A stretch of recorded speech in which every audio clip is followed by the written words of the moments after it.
Damn it. No, hold on. God, I completely missed it. Jeez.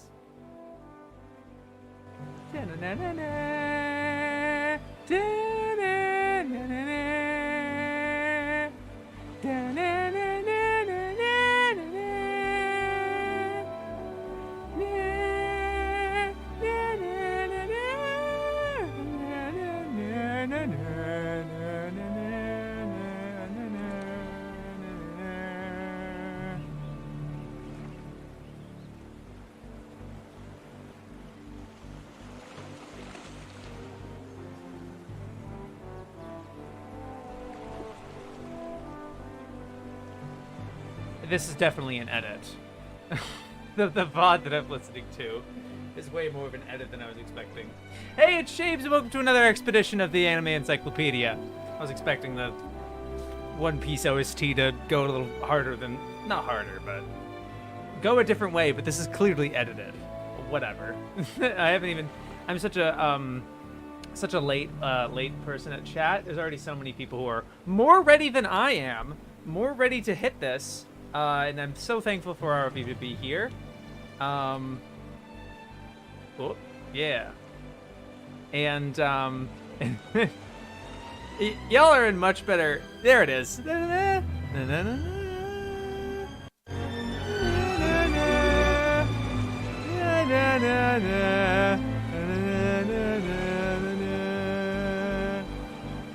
we go. Now I'm done. Something like that. We'll go back to the movement and stuff. Just a sec.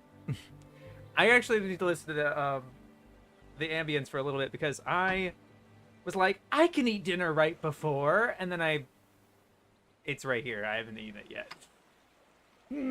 I mismatched my time, fellas. It's good to see everybody. Aura Luna, Derby Dally, Roger, Veal, Victor, Flugmorth. Good to see you, Flugmorth. I didn't see not as regular, but it's good to see you here. Hayden, Ouchie, Greg, Photogene, Hayden, Dashcan. Why are you always so damn happy? Stop it! You're making me happy too. Oh, that's great. I'm happy. Be happy. Love mukbang, live mukbang content. Yeah, it'll have to be. We would watch something. I don't know. Maybe we should watch something while you don't have to see me eat. Or I just read as I eat. That will work too. Don't tell me that realistic radio snail is real. It was just... Oh, it's real. Yeah, the Denden Mushi, the live animatronic Denden Mushi that they gifted Oda afterwards. So cool. And then I also saw like a post, and I retweeted this, that like apparently Oda was at one of the premieres. I'm assuming it was the LA one, and he was like there, but no, he didn't. Like no, he was just very indiscreet. The benefits of being mostly unrecognized. Like the only photo people like fans have of him is probably 8 or 9 years old at this point. So that's cool. Don't tell me. Yeah, we're where we go over the best and not so best articles. Yeah. Anyway, sorry to delay, folks. I also have...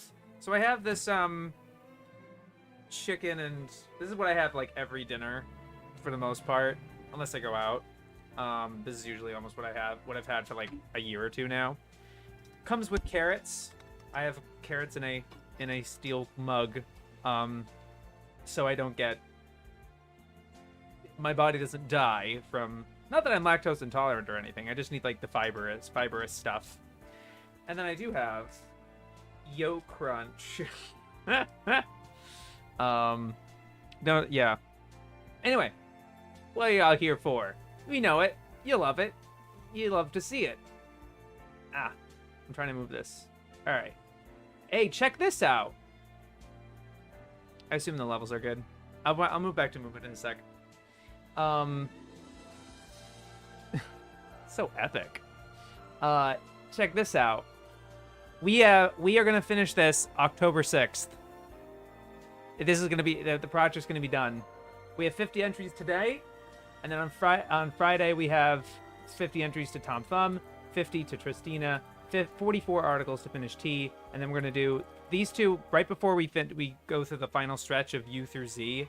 We're going to read all the ones that we have, all their articles on translation and da-da-da-da-da and all this other stuff that we haven't read yet. We're going to take 2 streams to do those, I think. And then Tuesday, and then, yeah, about the same, and finish October 6th, Friday. Finish reading the Encyclopedia. And then I have that whole month to do something else. Maybe I have an idea. I don't know if I'll actually go through with it, or I just take that time off to be able to actually write and record the video for it to release in November is what I want. So if anything, actually, this is nice. It gives me a whole month to not... So I actually can hold off on moving any further progress on the actual writing and recording of it, and I don't have to make it so close. Yeah, I think it'll work.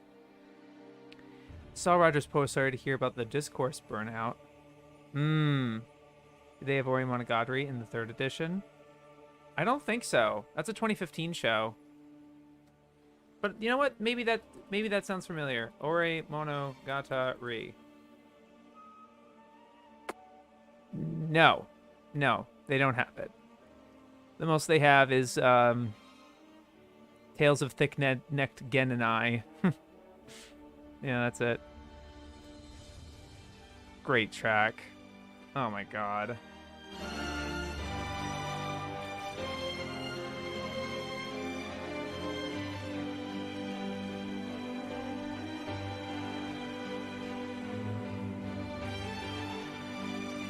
Which post are you referring to now? I'm curious. Watch episode 3 before the stream, and it's wonderful. Yeah. I've heard very good things about that show. Alright. Back to Moomin Autumn. We're serious now. We're in the zone. Auto zone.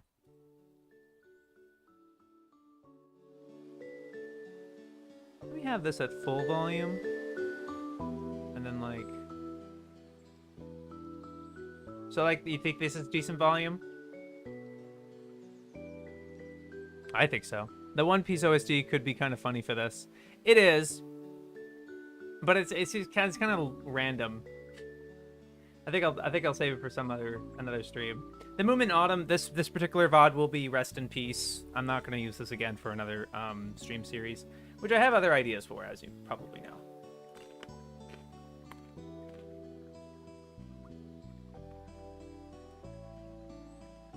All right. What do we got?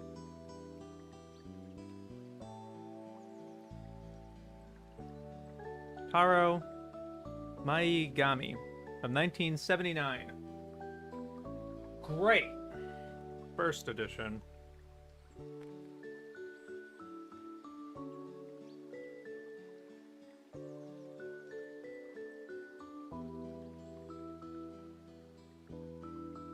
Yep.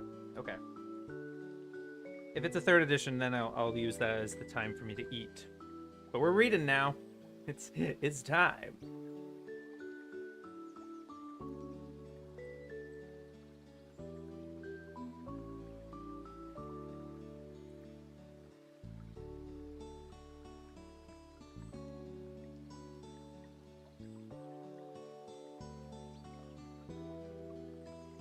Okay, that's it.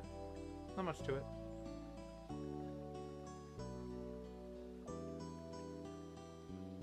Doesn't seem that they added anything. Alright, moving on. Taro, the Dragon Boy. And this was, I think, the same story. It's just a different thing. This is Taro Maigami, which was a TV special from Nippon Animation in 1979. And then the same year was Taro the Dragon Boy. It's based on the book by Miyoko Matsutani.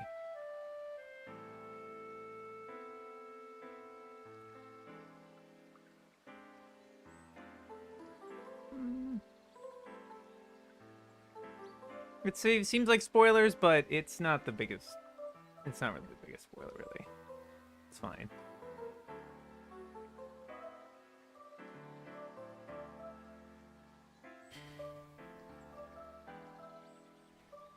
A beautifully animated film featuring animation from Kotabe, who also worked on the Miyazaki Takahata Heidi. Could have just said it. He worked on Heidi. It doesn't. You have to bring up Miyazaki and Takahata too. You know, Kotabe's a pretty big name, right? Anyway, released on video and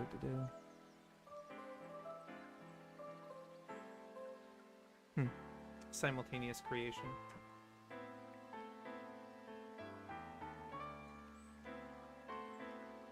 Oh, they actually changed something. In Taro, the Dragon Boy changed animation from Otabe to animation from Kotabe. Oops.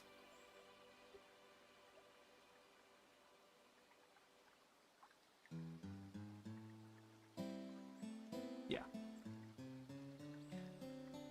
All right, now we're here. Now we got something. Let's see what they say about the Tommy Galaxy. We might have read this on stream before. I don't know. We'll have to try it. Be here when you're reading the Yu-Gi-Oh article. It would be nice to catch it live. Yeah. Use Kevin McClay. Shut up. I will not. I'm worried I'm going to be in a bad mood throughout the whole watch today. I accidentally taped over my only digitape I'm at. Oh. That sucks. You learn, you know, you live and learn, I guess. Yeah, hopefully it doesn't, hopefully you're able to learn from it in the future, you know. That really sucks. I'm sorry to hear that. Hello, Bob. Good to see you. We only just started, and we're gonna read to Tommy Galaxy's the Tommy Galaxy article. I'll read this one out loud, actually.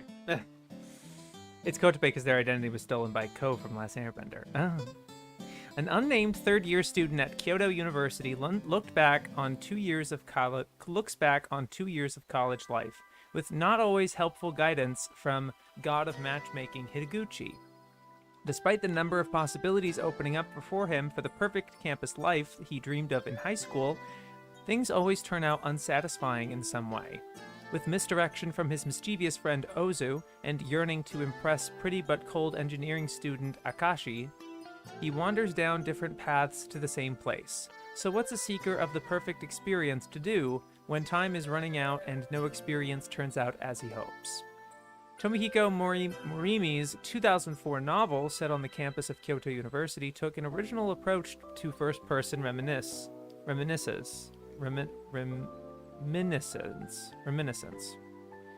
lifting an idea from the replayable plotlines of computer games to show how different decisions might alter his hero's fate. A triumph of what-if speculation in the manner of Amnesia or the endless 8-time loop of The Melancholy of Haruhi Suzumiya.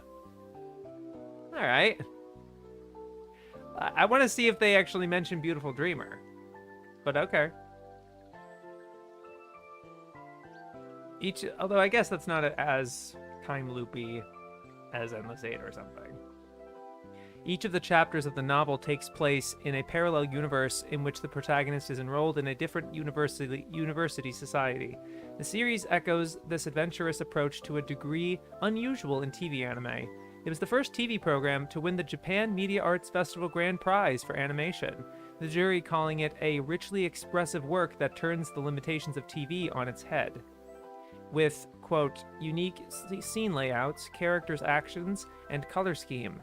The scope and daring of the design is certainly hard to match in other anime, except when it, you know, matches itself 2 more times in the future.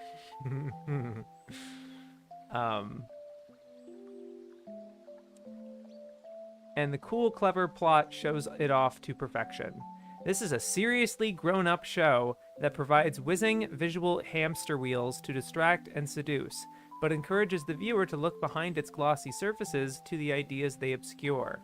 Its title refers to the size of the pokey 4.5 mat room in which the protagonist is doomed to spend his entire university life unless he goes out and does something, even if any decision comes accompanied by regrets about what might have been. If you want style over substance, you can choose it here, but Tatami Galaxy lets you have both. So which is it? You're gonna call it style over substance, and then it's like, but it has both. Just say it has style and substance. It may be Yuasa's best work, matching his tricksy, artsy games with a scenario better than anything he's created so far. Wow, okay. That is pretty high praise. I don't necessarily think they needed to have this one-upsmanship. Like, making a claim like it's with a scenario better than anything he's created so far. You know, like, that really puts Kimono Zume in the mud. It puts Kaiba in the mud. It puts Mind Game in the mud. You know, like, he's a really talented director. And this isn't even a work that was an original creation. Those, like, I'm pretty sure Kaiba, Mind Game, and Kimono Zume were original concepts by him. I could be wrong. Let me check right now.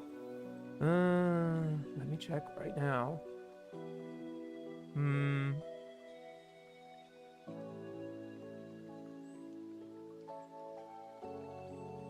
Okay, Kimono Zume, Kaiba, and Mind Game.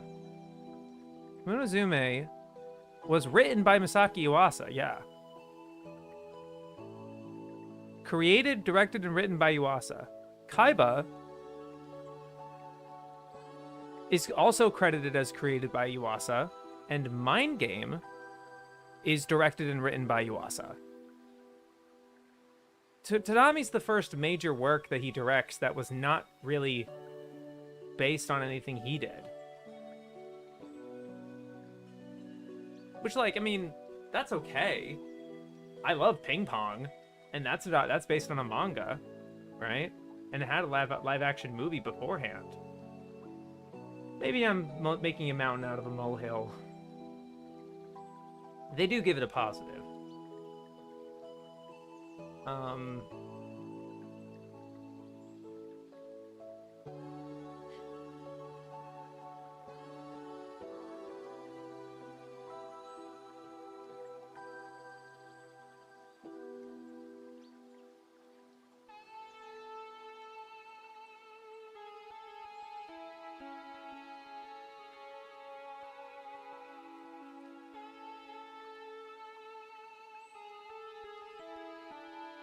Awkwardly written, I think. I'm gonna put that as an odd choice.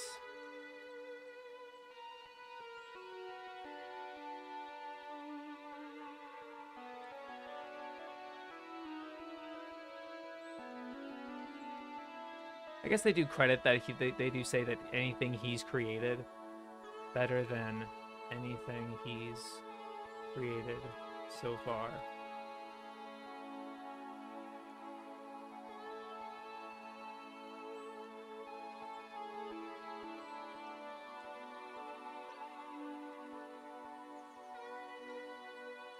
Which I'm pretty sure all three of them they were positive about. I'm pretty sure they enjoyed all three of those prior works, too.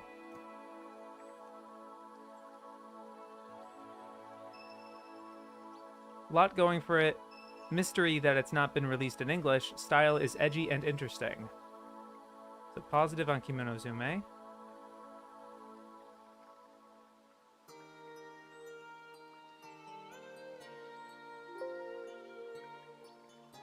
I don't think they gave an opinion on Mind Game. And they definitely made it good. Yeah, filled with invention, wonderful visuals, and idea-packed plot. Anime is at its absolute best as a medium for unique visions such as this. Like, huge praise. And then they're just gonna, like, just for this competitive thing. If Kotobe...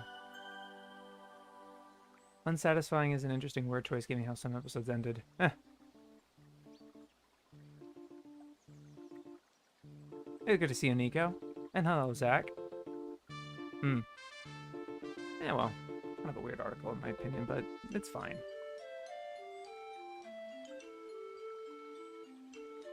Alright, Tatsunaka production. Now I can eat. I will be, yeah, that's fine. Let me just...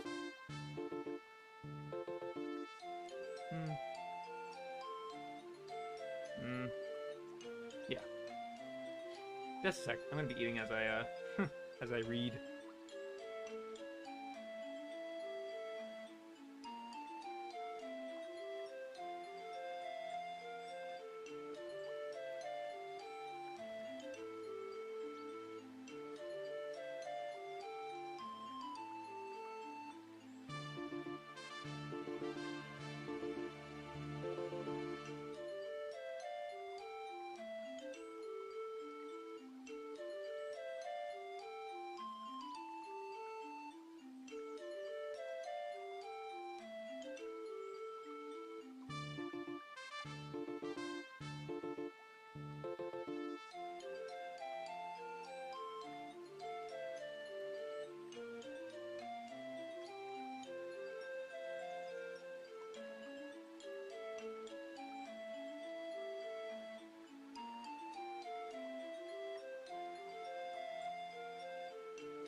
No comment on Tatsunoko. Nothing super stick out.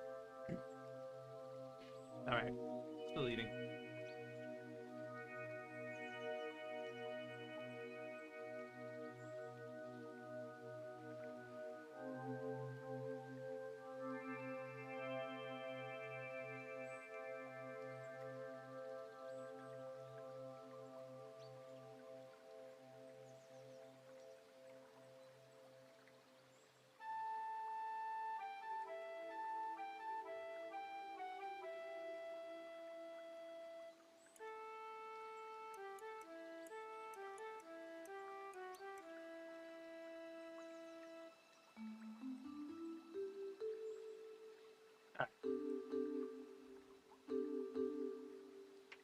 I'll have the rest of this. Like, I just didn't want to have that pasta while I, you know.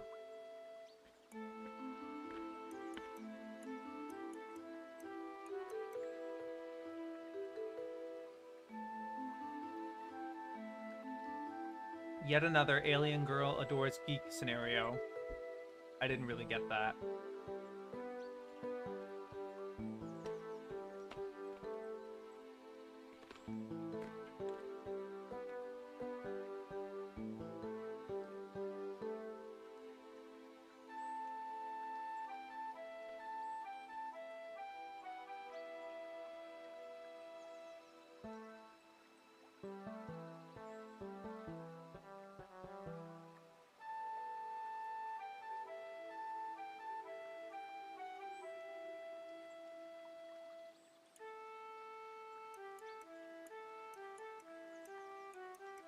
Sadly lacking any of Urusei Yatsura's virtues.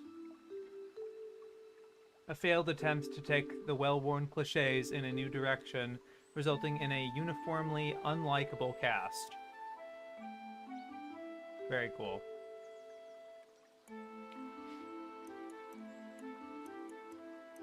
They did specify scenario with Tatami Galaxy, and it seems like they praised the visuals more for Mind Game. That's fair. But Mind Game, like, I don't know. The scenarios of all three of those are no slouch either. How's the Encyclopedia treating you? This reading's fine so far. We just started. Overall, you know, it is what it is.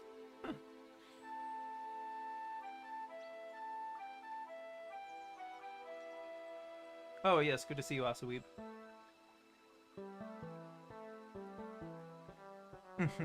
Thank you, Nico. Yeah. Alright, wait. They have it in the first edition as well. This particular Tattoo Master. I gotta read that first.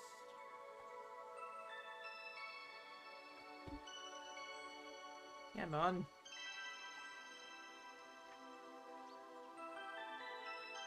Yeah.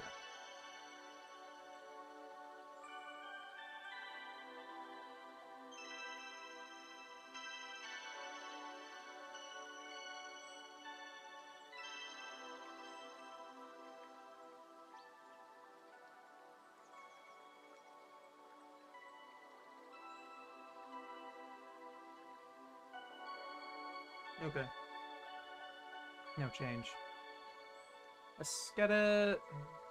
I'm just gonna put myself like.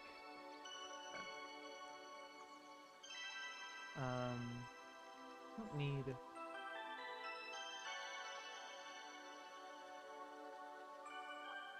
Yeah, something like that.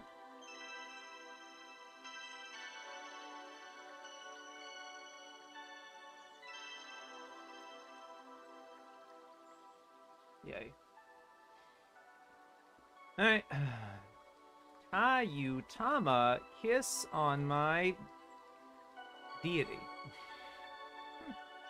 These readings always showcase how I have so much anime that I'd like to watch and just haven't yet. Yeah, that's always a good feeling in my opinion, because it doesn't feel like you're done with it.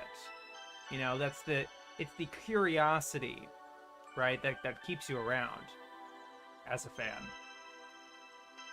2009.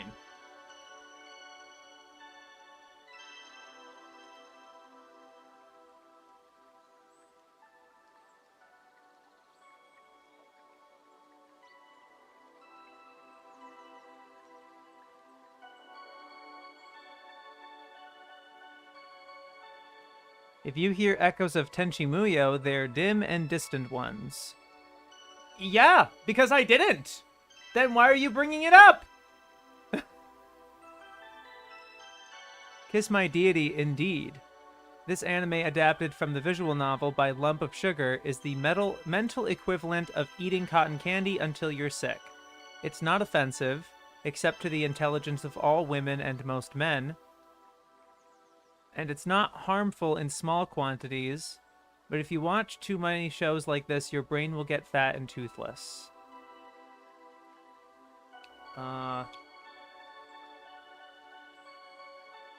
No positives. I'd give that a negative.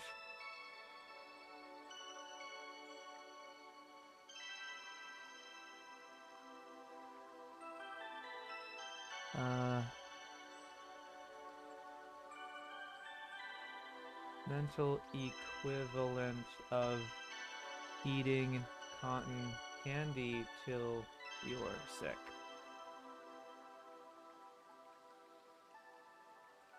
Not offensive, except to the intelligence of all women and most men.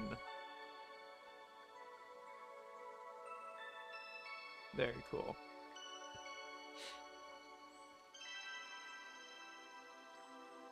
I'd prefer not to have the eternal backlog. Feels like an obligation and chore. Yeah, that's fair.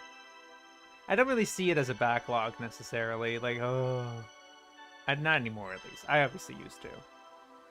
To me, it's like coordinated attack. You know, coordinated watching, I guess.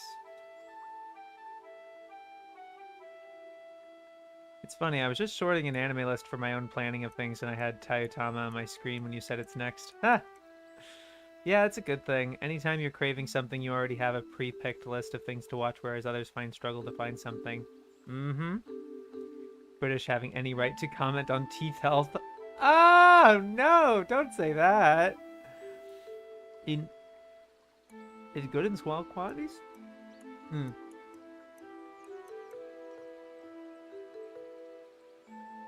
Tayatama has a cured deity girl with fox ears and a tail. That's already a giant positive.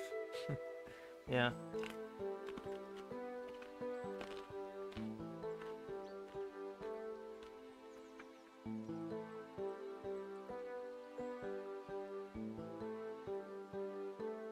Gotta finish my carrots before I can eat the yolk crunch.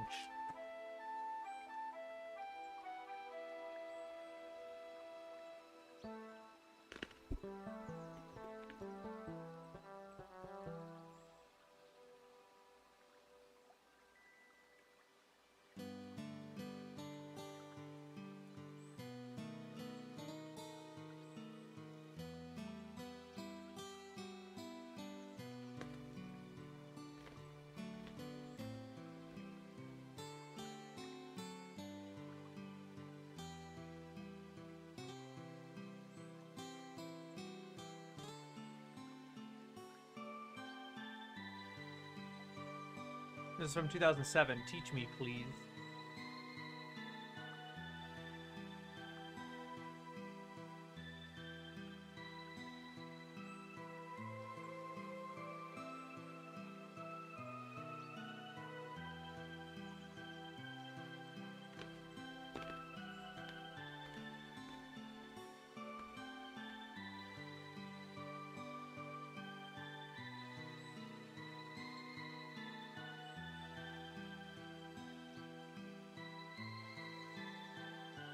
Doesn't make any sense to me.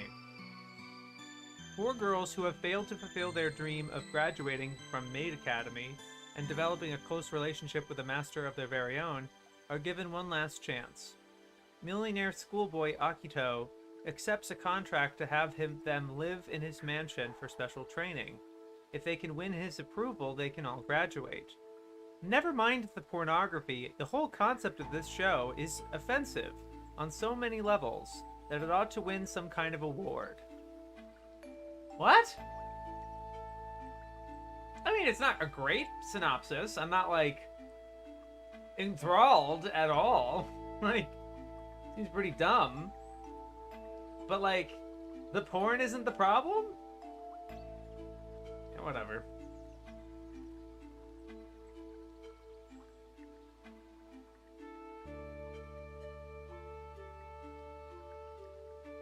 Mind the pornography.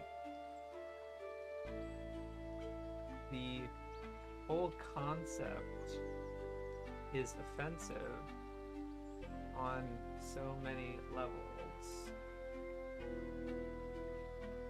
Whatever. Can't remember if that's a teacher porno or the cute touristy romance pause and select mentioned. It's the former. How dare people tutor? Offensive how? They're offended by this. They must have blacked out by euphoria by now. Yeah. I really don't know. I really don't know. They must have a really specific thing against education, or against you know, education in the wrong, like cheating your way through education or something, like a free pass, no, free diploma. I don't know. Teacher, tank engine. What's this?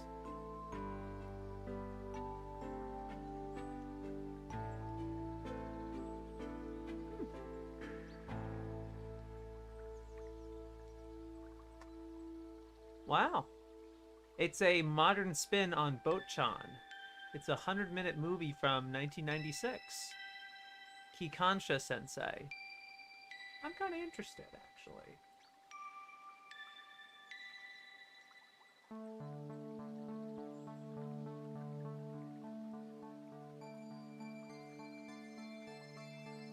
Yeah, locomotive teacher.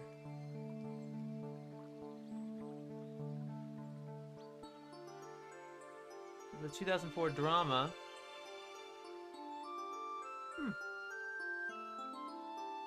Cool.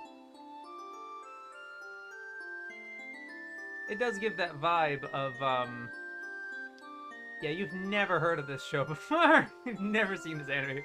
The designs are just so left field, I guess, and, like, I don't know, not as mainstream. I feel like there's a lot of titles like this. But then, yeah, there's a live-action drama as well. Very interesting.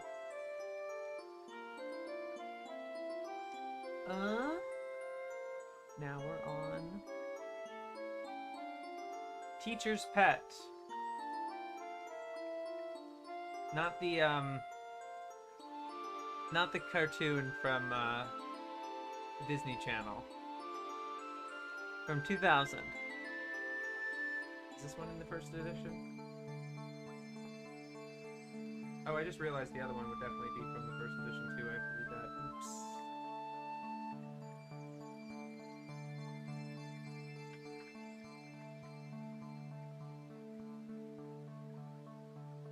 Here it is, Teacher Tank Engine.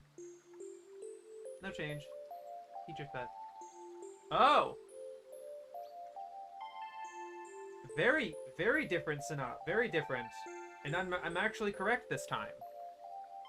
It's because it got a couple more OVAs after this. But yeah, the Japanese title is It's called Natural. But they call it Teacher's Pet. The first edition says, a predictable combination of homeroom affairs and Cinderella Express, as new teacher Haruhiko falls for pretty student Chisa, who, to complicate matters, is also his girlfriend's younger sister. Not to be confused with Izumi Aso's 1989 romantic manga of the same name. Okay, and this is the third edition. New teacher Haruhiko Shimotsuki comes home to find pretty student Chitose Misawa in his apartment, offering him herself and her undying love to him. Naturally, he takes her up on her proposal, though matters are complicated by the fact that she is the younger sister of her ex-girlfriend Mariko, by the covert nature of their relationship, and his insistence on training her as his sex slave in time-honored S&M fashion. And then there's more. It goes on.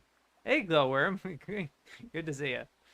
In Natural Another, the direct sequel, issued in America with Natural under the title Teacher's Pet, Haruhiko further complicates matters by sleeping with another student and by accepting his colleague Professor Takagi's, this taking place per the English translation at a college, advances, only to abuse her in the same fashion as Chitose, all in the name of breaking their wills to comply with his. Still, this is one of the better instances of the training genre of erotic anime, if only because the participants are mostly willing, the training mostly refrains from physical violence, emotional violence is another matter, and bodily fluids, and the production values are relatively high.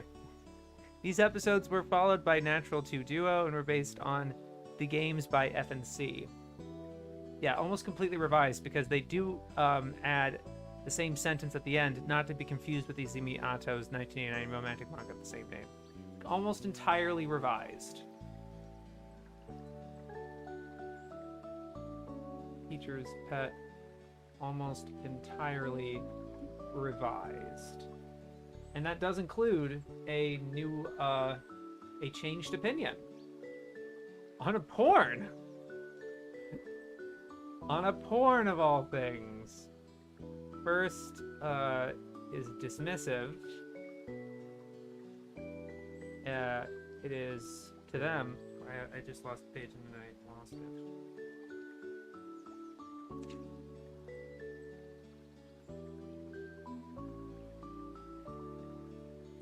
A predictable combination of homeroom affairs.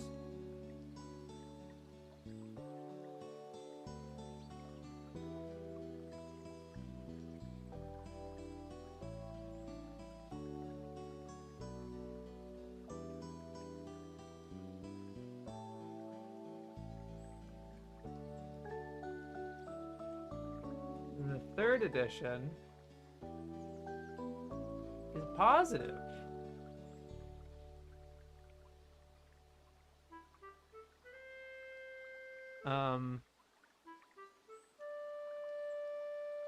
One of the better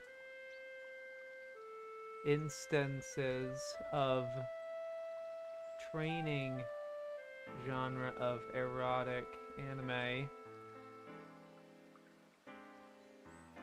Consensual. Training mostly refrains from physical violence.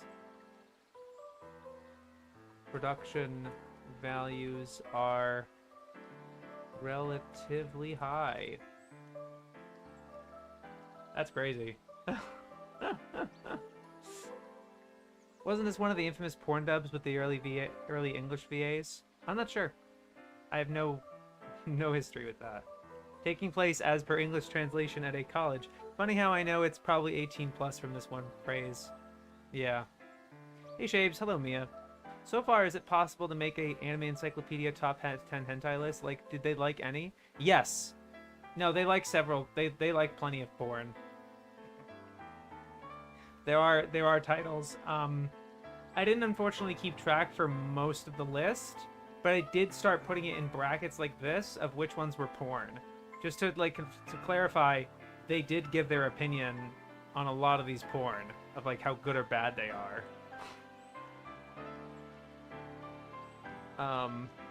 But yeah, I would say it might be possible to give their... I don't know if I could rank them, but you know, definitely a smattering of their favorites is possible. That was strange. Moving on. Tears to Tiara from 2009. I'm gonna need that list. Maybe a top 50.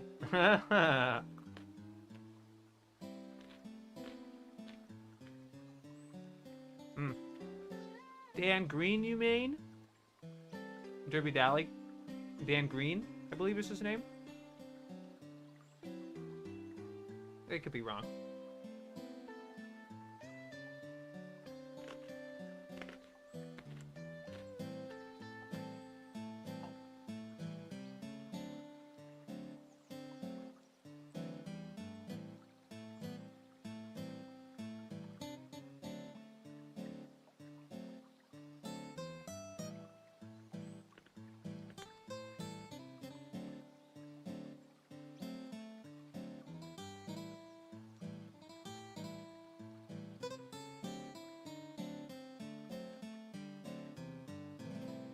We admit, the use of all those Dark Age British names, albeit wonkily spelled, and the references to Arthurian legend and the Roman Empire had us intrigued. They're like, they got us pegged.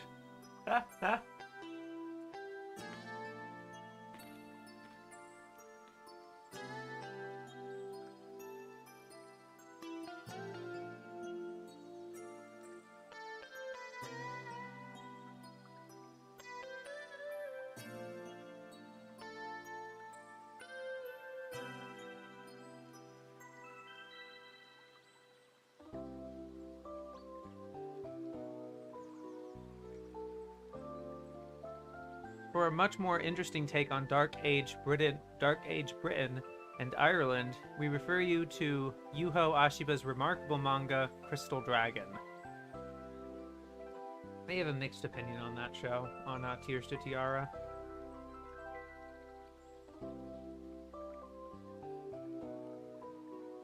Very good-looking show. Those who want Dark Age accuracy will be disappointed.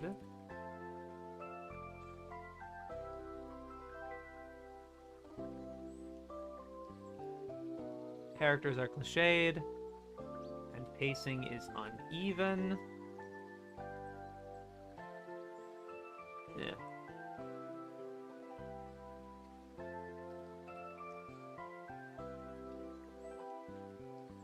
We need a hentai dubcast entirely done by one grandma, barely fluent in English. Give her no script, let her wing it. Yeah, that's a little me. I feel like she wouldn't have a good time unless you find someone who's down, who's like into it and like will go for it. That would be fun. If it's like, I guess consensual is the word. Depends on the title too. Because I gotta tell you, like. I have a suspicion just from reading these descriptions and from like the one or two hentai I've tried and have not marked anywhere and have like barely looked at, like kind of looked with my eyes squinting a little bit. It seemed so I'm making a pretty vague generalization. I don't know if this is true, but it feels like a lot of hentai is very boring. You know? Like, really boring. Like, nothing burgers. And I obviously, again, I haven't seen pretty much any of them. But like, I have a feeling. And that's their biggest sin, really. I would imagine. I would figure.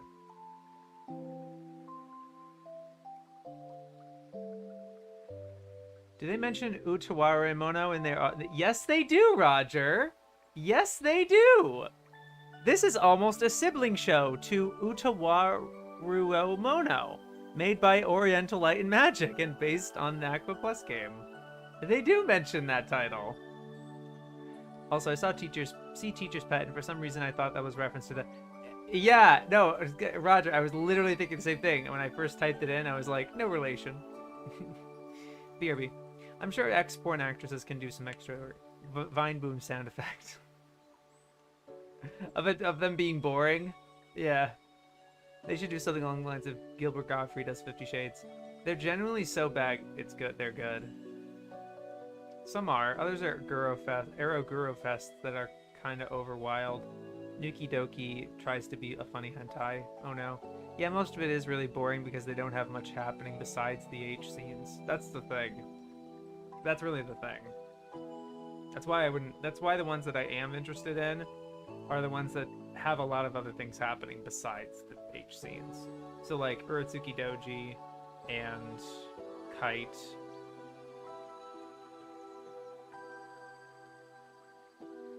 Skipping their article over here. Let's head over to Technopolis 21C 1982. Anime back when? Hello! Great to see you. I really enjoyed your update VOD. Your vid of where you've been at and what you've been up to. It's been nice. It was just nice to touch base. Hear how you're doing, you know. Hope you're doing well, and best of luck with getting into whatever program, finding your way to getting to Japan. Because yeah, I mean my roommate had a 3-month trip there, and you know, pretty big change, right? So it's I can understand what you're talking about. That's really cool. India. I don't know why this is the case for Arrow anime, but not much for manga or games. In the year 2001, which still seemed quite a long way off from in 1982, the police force uses robots. Why am I reading this one out loud? Why this one of all things?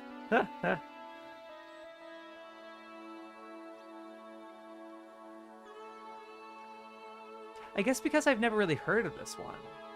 1982? Technopolis? It's a movie.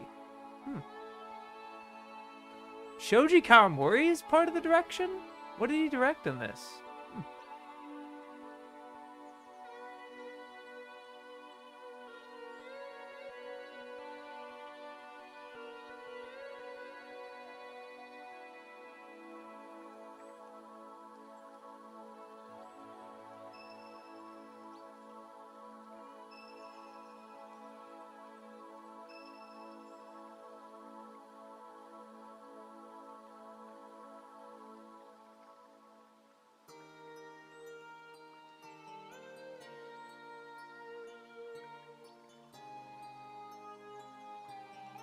Huh.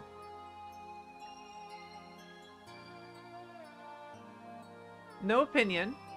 That was really interesting. I've never heard of this movie before.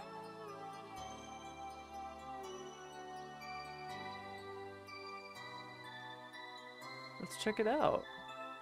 Huh. Huh. I've never seen or heard of this one. Interesting. And it is by the guy who would later make Bubblegum Crisis. So like the power suits, you know what I mean? And they mention that in Encyclopedia. That was a good article. I'm gonna just say that was a good article.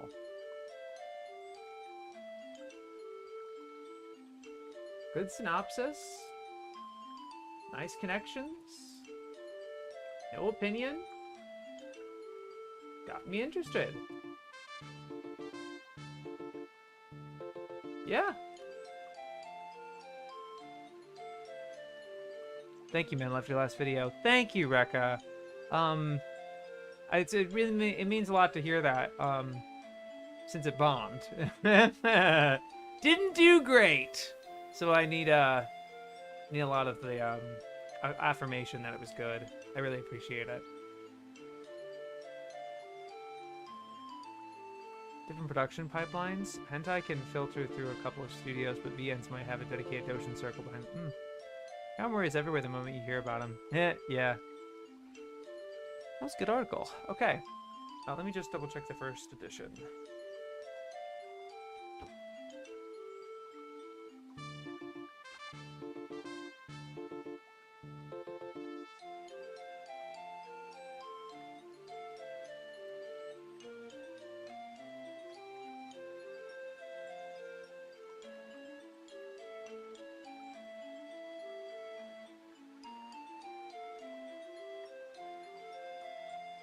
Yeah, no change. That was a good article. Alright. Of all things, TQ. I wonder what they have to say about TQ. I'm done with my carrots, so I can open the M&M Yo Crunch.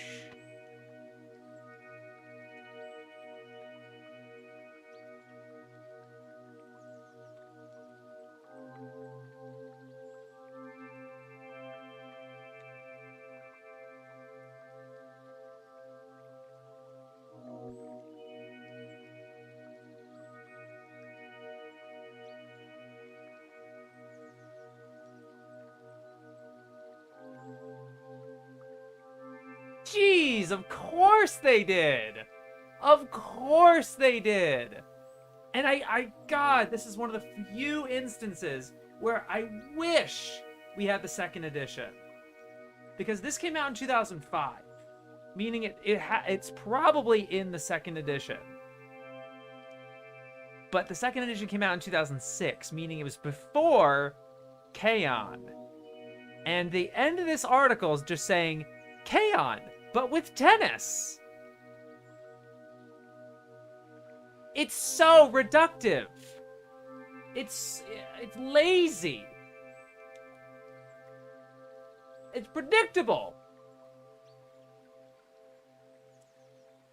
You can read it. I was about to say you can read it like a book. Oh my god. I mean, I like the description here, honestly. Everything in this sports anime is presented as a squashed-down, super deformed version of reality, because the cast take nothing seriously, certainly not tennis, and probably not life itself.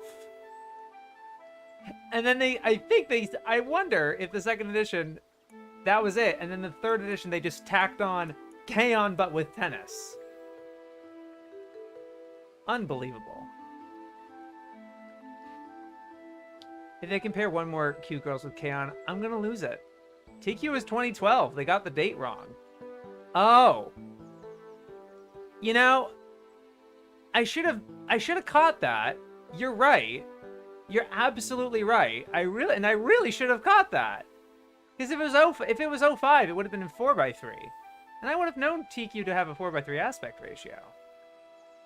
I feel like I would have. Anyway. Yeah, huh. I just got the date wrong on that. Oopsie poopsie. TQ. Got the date wrong. 2005. It's from 2012, not 2005. So never mind everything I was just saying. Plus, K-On!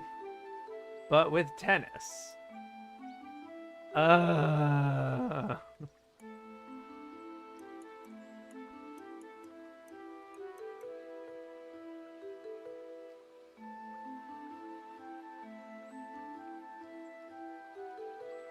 And this could also be a little commentary on their opinion on SD. Moe, SD. Everything is presented as squashed down, super deformed version of reality because the cast take nothing seriously. Certainly not tennis, and probably not life itself. I just find that to be an interesting commentary. Tiki was nothing like K-On! They had the exact opposite. Didn't know K-On! Was an ultra high-paced 2-minute short show. Slower and pensive, Tenny's insanely fast-paced. You could see Take-You footage as a substitute for Subway Surfers. K-On! Might be like Take-You if you play it at 12 times speed.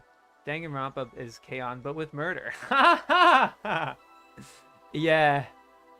When Yanshike used to be just called cute girls doing cute things. Juxtapose that K-On! Next to Kaiba, I dare you. Whatever. Bruh, it's the funny comedy show and they complain about them not taking tennis seriously. Oh, come on, guys! But look, Hayden, if they did take it seriously, then they just compare it to Aim for the Ace. It doesn't matter. It doesn't matter. Did they have an article on Plastic Nissan? Probably. Yeah, I think so. That's it. That is a better comparison.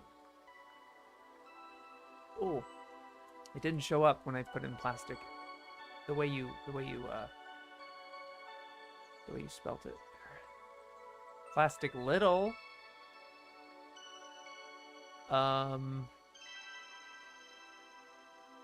No, they don't have Plastic Nissan. To my knowledge.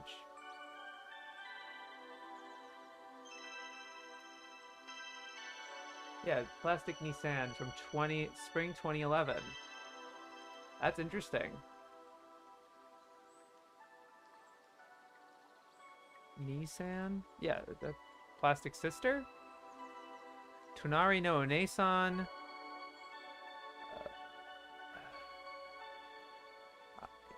I mean, there's a 2011 something na Onesan. H na Onesan wa suki desu ka? No. Nope. No, they don't have Plastic Nissan, actually. They might spell it as plastic. I doubt it. No, 0 results for plastic. They used to... Victor, do you really think they're gonna respect that stylization? They complain about K-On! Having exclamation points. You really think they're gonna put in plastic? Yeah, the hentai reviews alone show how they often don't know how to like certain types of shows, so they're trying to squeeze a square peg into a triangle hole. Mm-hmm. Yeah, no, they don't have Plastic Nissan on here. It's very interesting.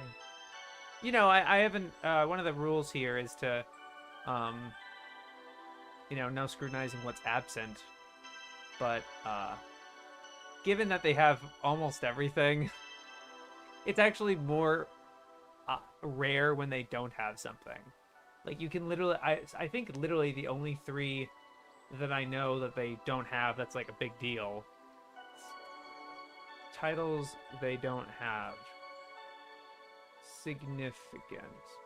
Feel significant. Or I should say stand out. Daikon 4. Explicit. They explain why they don't have it. Fate Stay Night. They have Fate 0. But no mention of Dean adaptation. And they don't have Plastic Nissan. As far as I know. Hello, Rude Proc. These guys would lose their mind at KJ. Yeah. Fate / Stay Night. They might respect it and then write a paragraph about how offended they are by that. Well, I also noticed they were too cowardly to include Kabuto Borg. Maybe that's for the best. I'm curious how they list underscore summer. Is it an S or U or underbar summer maybe? Let's see. Summer. I'm just gonna put underscore summer. They did put it as underscore summer.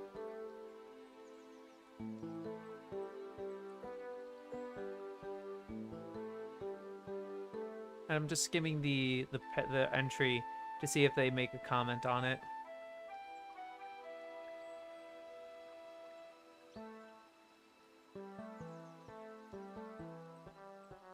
Nope. No, I don't seem to make mention of it. Boo, or Bircher Fate is overrated. Boo. Hello, Mr.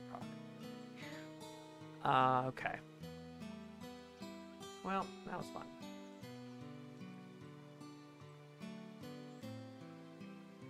Tekkaman. 1975. Right, this is the original Tekkaman. And then there's Tekkaman Blade afterwards.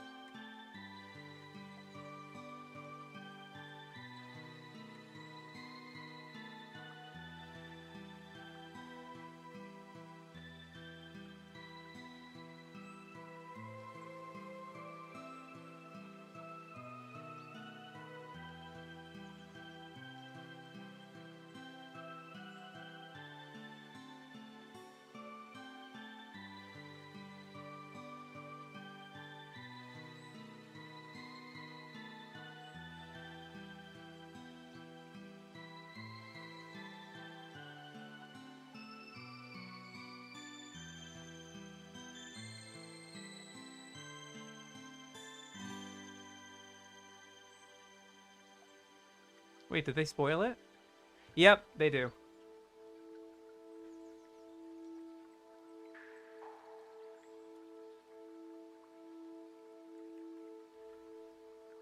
Original TV series ends with...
Okay. They just scrap Tekkaman Blade and then nothing else after that.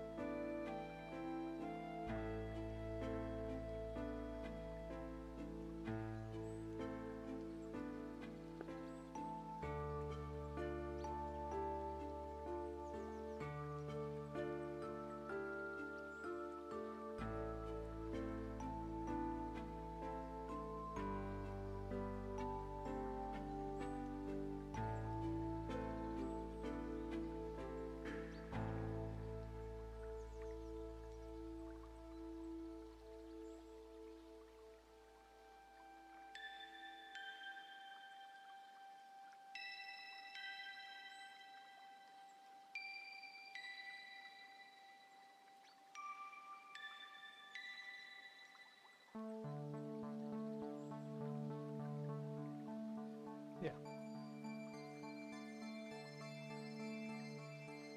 No change.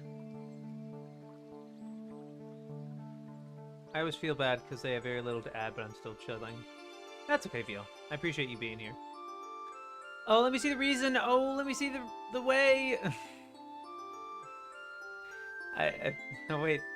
This might be the OG Tekman, not Blade. OG Tekman isn't as fun, no. That's what I heard. It does sound like that from their description of it, because they spoil original Technoman, because I guess they were like, it got cut short, so it was left without exactly. They cut it off short, and the way they describe the ending, I won't say what it is, seems like a very abrupt, like, they stopped it. I believe Joji from the OG Tekkaman does make a guest appearance in Blade. Alright. Tekken! Can't wait to see what they say about Tekken!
Oh.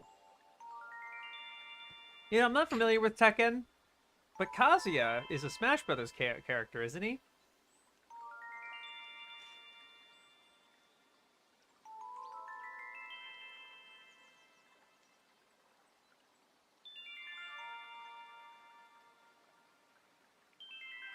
Hmm.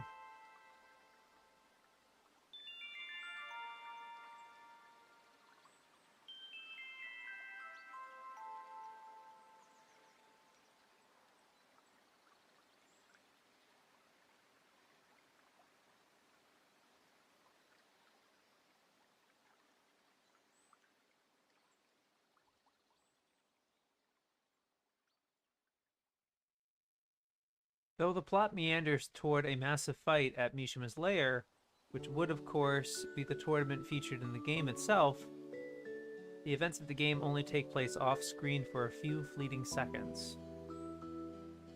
The script takes the macho posturing of games to mind-boggling extremes, and as a rundown of all the available cliches, Tekken has the lot, including a childhood flashback. Oh no! What a sin to have a childhood flashback! Are you really being like listing off the cliches and the... I actually kept reading the list of cliches, and I'm like, you have got to be kidding me. Has a rundown of all the available cliches. Tekken has the lot, including a childhood flashback, bad dreams, sibling rivalry, a shower scene, an evil corporation, a female assassin, a psychic girl agent, graphic breaking bones, a gentle giant, a girl in a sailor suit, a broken punching bag, incompetent minions, Russian androids. That one isn't even like, what? How is that a cliche? That one I actually haven't even heard of. I was like, I'm more thinking about how common some of these are. Like, what? It's a bad thing to put this in your movie? It's because it's a cliche? Huh? But then Russian androids is weirdly specific. Really weirdly specific. Anyway, they're still going. A self-destruct sequence? Oh no! A self-destruct sequence. And a baddie who lives to fight another day. Oh my god. What are they doing? What are they doing? Oh my god. Yeah, I wish I didn't know that, but maybe I'll forget by then. Oh, my bad. Gotta learn the Korean backdash scrubs. Ooh, masters of Terakashi. Kaza Shoto they put in the cycle.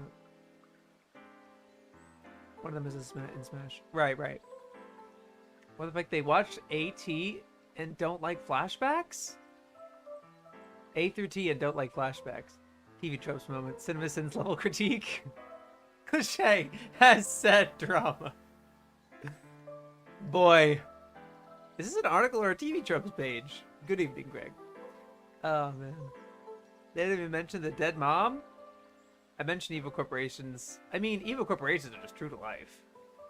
Yeah, they're TV tropes now. That honestly feels like some YouTube videos where the person can't think of anything to say, so they just make up that it's cliche. Dude, childhood flashbacks are the best. Like, that's your own fault for not liking it.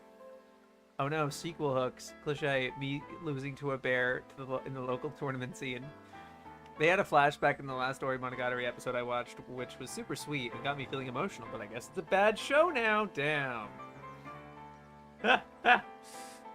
I can't believe they just listed a bunch of cliches.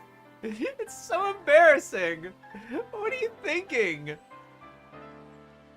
As a small bonus, it also includes stealth dinosaurs and a boxing kangaroo. I wouldn't even call that a small bonus. As well as adding the pretentious subtitle, The Motion Picture. The English language release replaced the original soundtrack with music from popular beat combos, including Offspring and Corrosion of Conformity.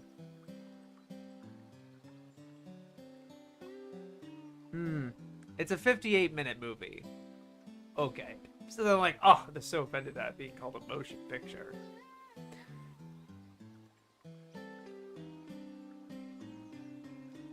Set between the 5th and 6th iterations of the game, the digitally animated Tekken Blood Vengeance. Oh, so not even.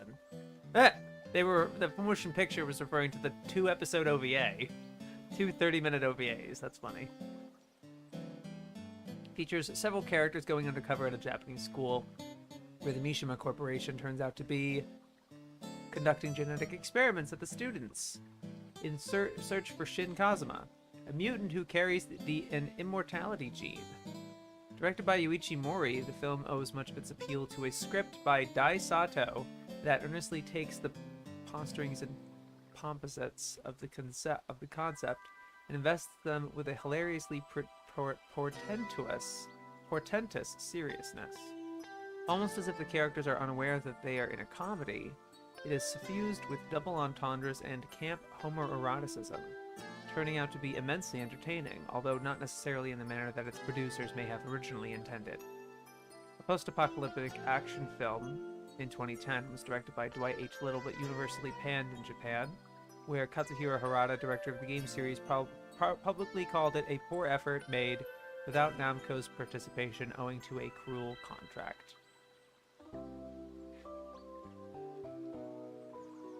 Pretentious subtitle, the subtitle in question, the motion picture. Imagine writing a subtitle this pretentious. Ah, good one, good one. Imagine writing a subtitle this pretentious. Oh no. Okay, so dismissive.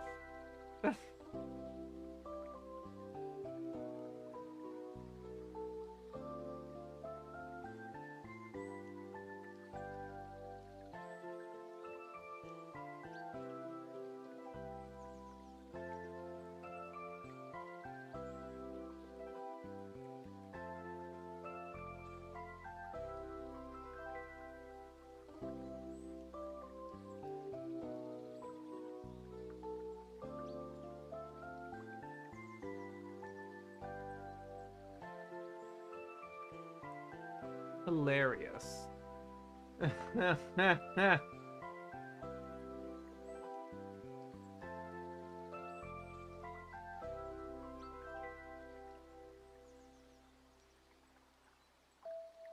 I'm not gonna type them all out.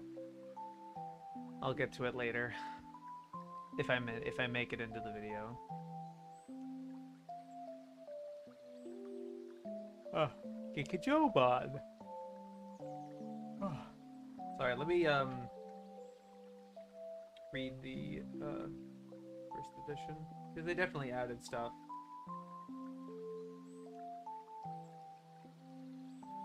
Tekken!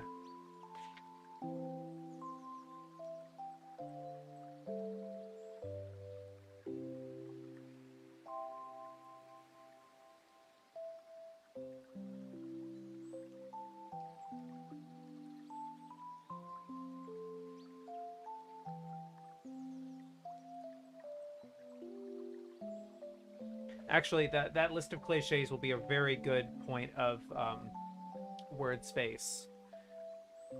Note the word space. This takes up in favor of shorter articles. Because you remember these other articles where they don't even tell us anything about the title? Barely anything. But then it's bloating us with, like, all of this. Like, their list of... Oh my god. Just saying that their list of cliches for Tekken is longer than this many articles. Oh. Because it is. Literally, like, the way I've been determining short articles is if it's 6 lines or less. And their list of cliches takes up how many lines? 1, 2, 3, 4, 5. Yeah. Takes up 5 lines.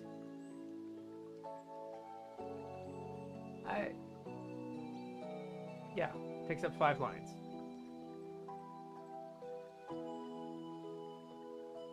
Boy.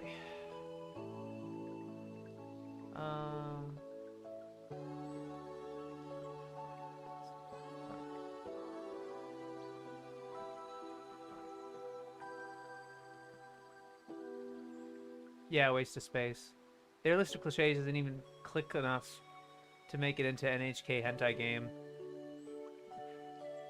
Isn't even cliche enough to make it into the NHK hentai game. Yeah. Think about how that cliche list is longer than a list of a lot of entire articles. Exactly. Oh no. Longer than several full articles. 5 lines. Ugh. That seems like more lines than that one article in that one of the last streams. Yeah. No, absolutely. Sorry, let me finish the...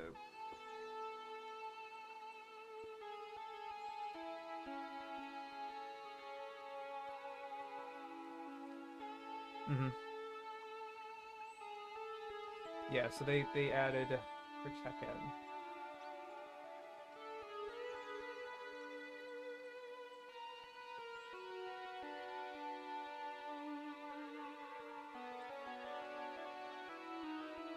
They did give an opinion on that movie too.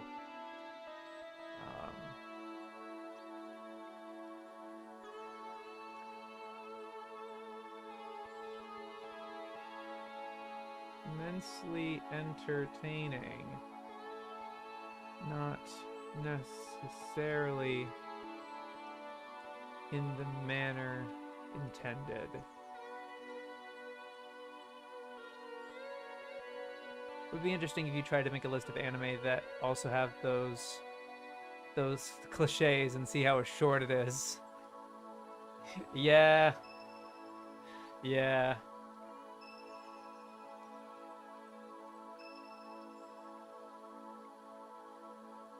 Tekkon Kincrete. I got disconnected and missed so much of the stream. I might call it a day as I'm gonna wake up early tomorrow.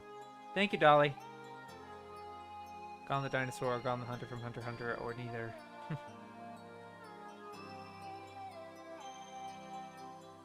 This is from 2006.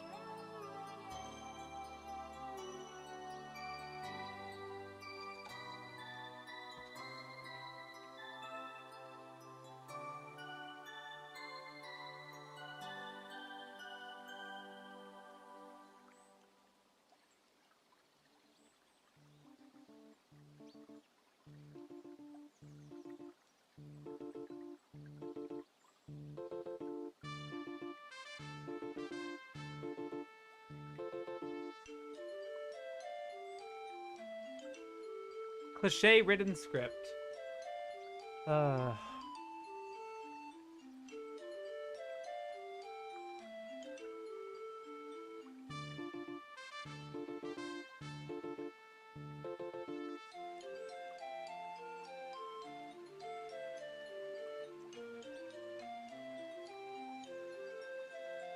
Next.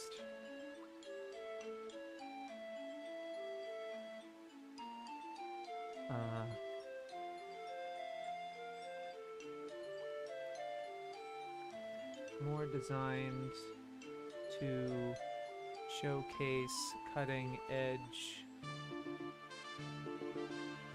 animation than the heart of the original.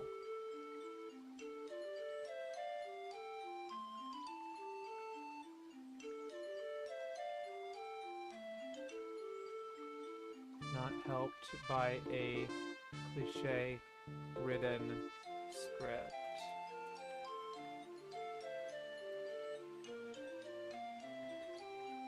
They were mixed on it.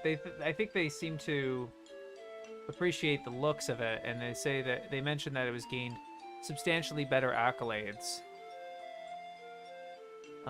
But then they mentioned that, like, although the release at the peak of anime's production and its unfortunate flaws have conspired to keep it relatively obscure among international fans.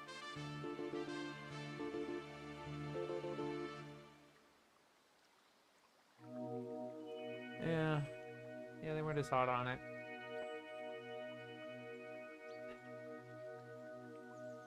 Telepathy Girl Ron from 2008. How is it made to show off animation when it's a mid-90s anime and a mid-2000s movie? Mid-90s manga, right? Couldn't tell you. The way they write here, based on the manga by Taya Matsumoto, published in English as Black and White, this film marked the feature debut of Michael Arias, one of a tiny handful of non-Japanese to get anywhere at all in the Japanese animation business, with a career that has scored many behind-the-scenes triumphs in digital technology and formats, and oft-overlooked contributions to others' successes, such as Animatrix and Padma Inverted. His feature directorial debut, however, seemed more designed to showcase the cutting edge of modern animation than the heart and humanity of Matsumoto's original, not helped by a cliche-ridden script. In Japan, where the local translation allegedly sanded down much of Anthony Weintraub's dialogue, the film gained substantially better accolades, although its release at the peak of anime's production, and so because it was released in 2006, and its unfortunate flaws have conspired to keep it relatively obscure among international fans.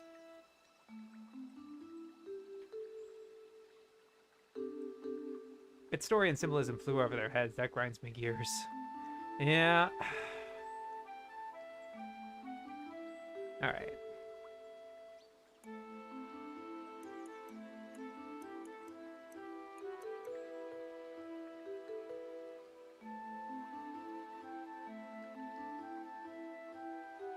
This is a pleasant scene series for preteens and young teenagers that presents important ideas. Accepting yourself, accepting others, doing your best, helping out when you can, and taking a positive approach to life.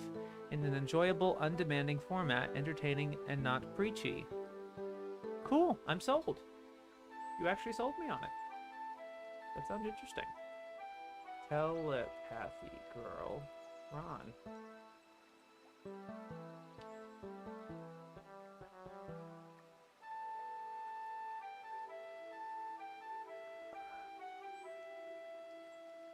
Pleasant series. Enjoyable, undemanding format. Not preachy. Concrete's such a good movie. Cool movie. I should watch it again. I actually haven't seen it yet. Also, I've heard telepathy shoujo run on my hard drive forever. I should finally watch it one of those days. Yeah, yeah, yeah. Let me see what it looks like.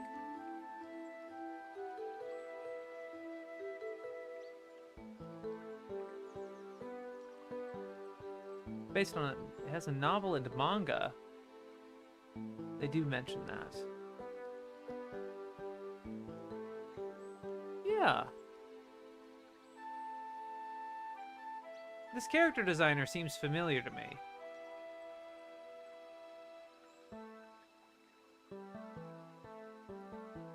Very familiar. Is it like Eureka 7's designer? No way.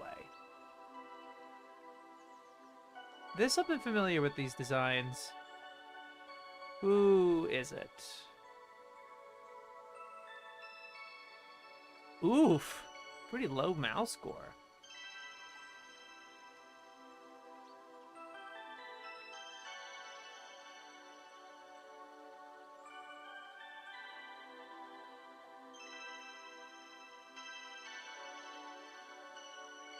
There it is.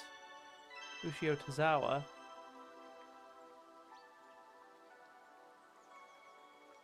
Only one really credited with it.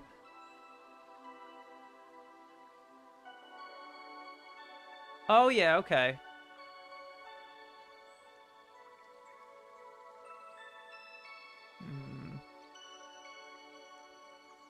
Senyu? Alright.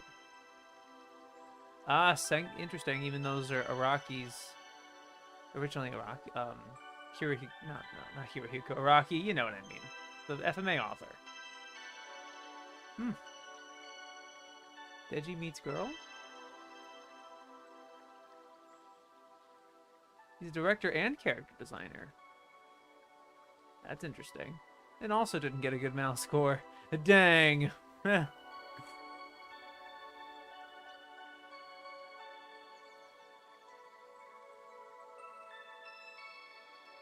Gonna go read manga. Thank you, Bob. Thank you for coming. Come up this stream or else you're cliche. Appreciate it. Deji Meets Girl is a really neat short series. Great visual aesthetic. Nice. Okay.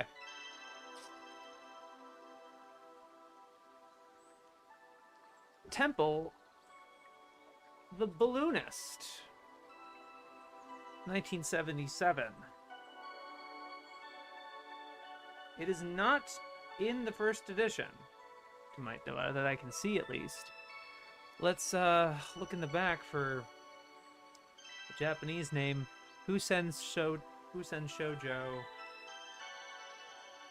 Husen no Dorotoro Fushigi Yugi. Nope. New entry. My fans lead new addictions. Temple of the Balloonist. 1977.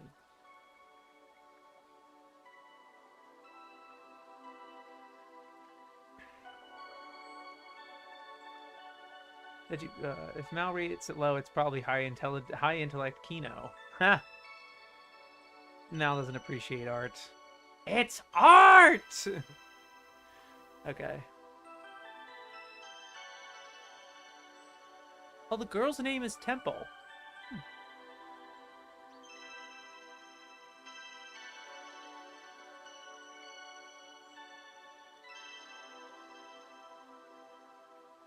This is a 26-episode show.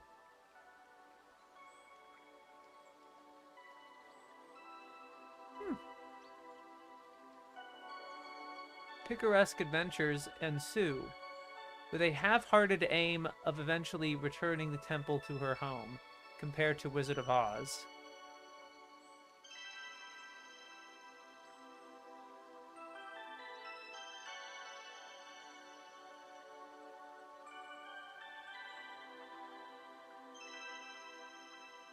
However, we have no record of the show translation or broadcast in English.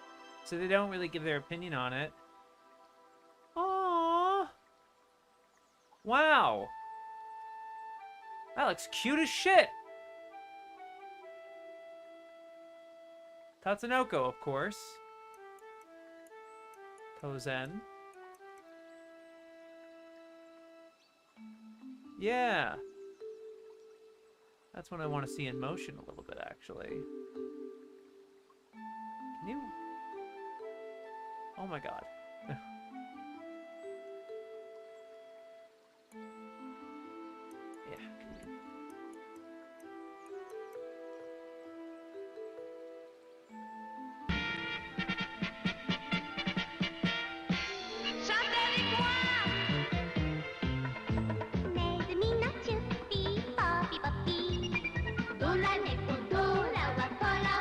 Fellas, I think we just found Peak.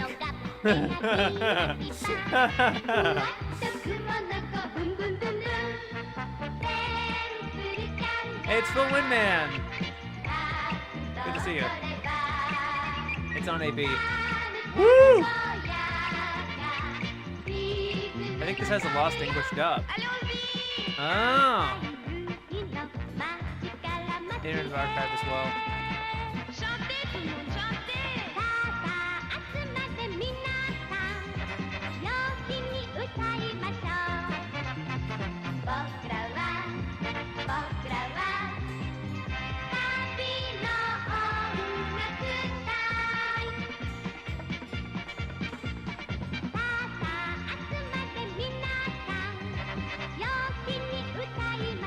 Random French. Yeah. The eps are subbed. Nice. Cool. I dug that. I will say I'm interested in that now.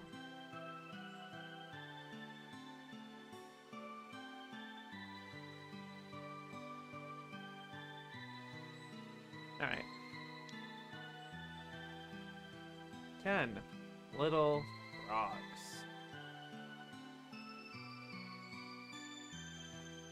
This one is in the first edition. Let me get a drink real quick, though.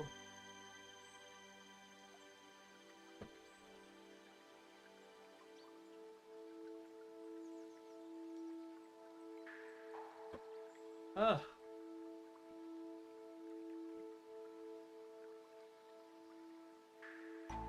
Character kind of reminds me of that one Boomer One Piece Viking anime. Ah!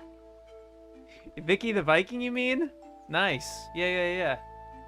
I can see it. Boomer One Piece. That's funny. Did they say anything about anything nuts yet? Just like, oh, you. Like, stuff that, of course they're gonna say TQ is, K-On! But with tennis. Like, of course. And then when they did Tekken, they listed a bunch of cliches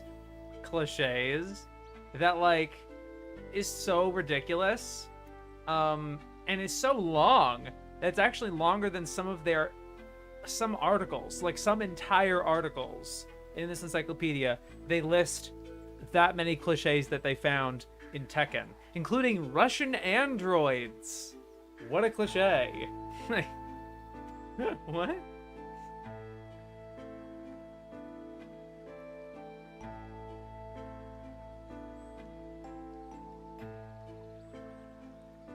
Oh. 10 little ones.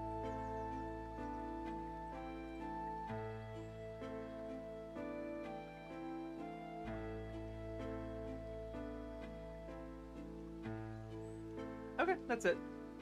2-episode OVA, little description. No change. 10 to... we did read this one. Yes, we're moving on. Last stream, the one that was a bunch of random shit. There, okay. Tekken was the second 3D fighting game ever made. Of course, there are gonna be some cliches. Speaking of, is it just me, or was Ben Beckman from One Piece taking influence from Gray's design in Takarashima? Yeah, dude.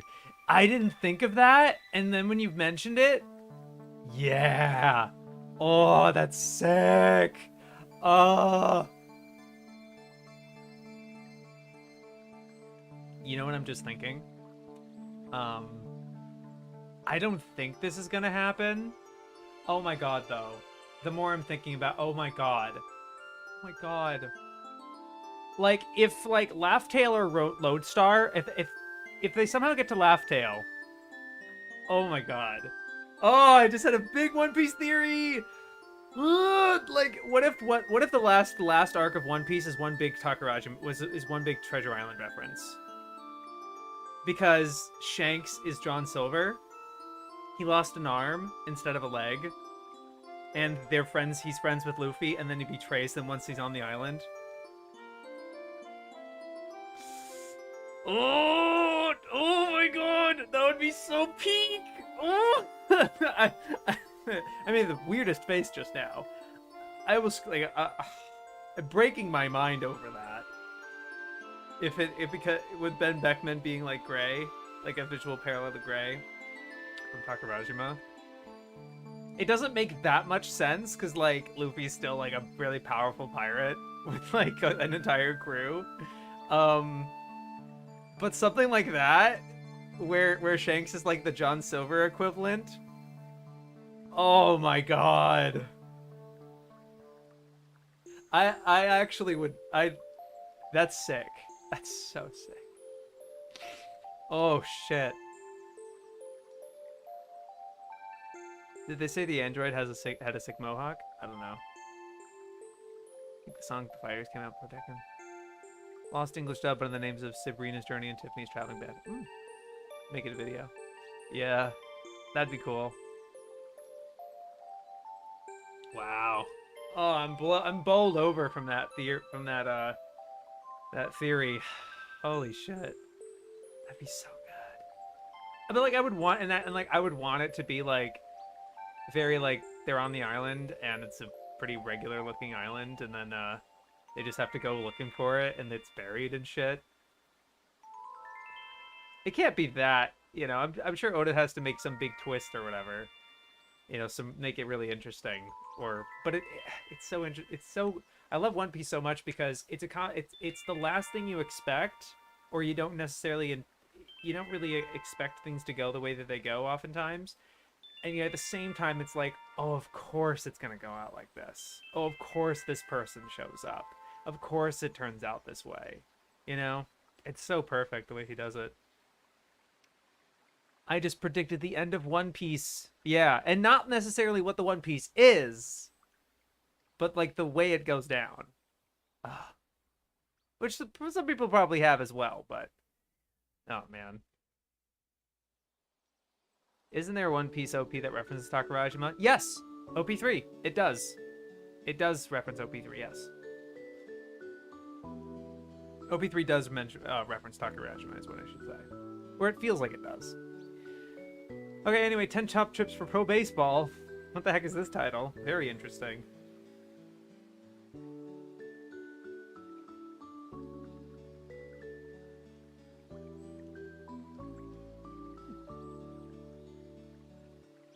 Oh. Interesting. Oh, they did add something. They added context of why this this got a sequel. So it's a movie, and it got a sequel. So it's like 10 more tips? 10 top tips? More top tips? 10 top tips for pro baseball. And the Japanese title is, if you guys want to look it up for whatever reason, Pro Yaku 10 by Tanoshiku Miru Oho. Luffy finds the One Piece and it's a chest with Yeezys in them. The One Piece was Dazaki all along. It's gonna be a fucking postcard memory at the end of it. I'm gonna lose my shit. I'm going to like throw up. I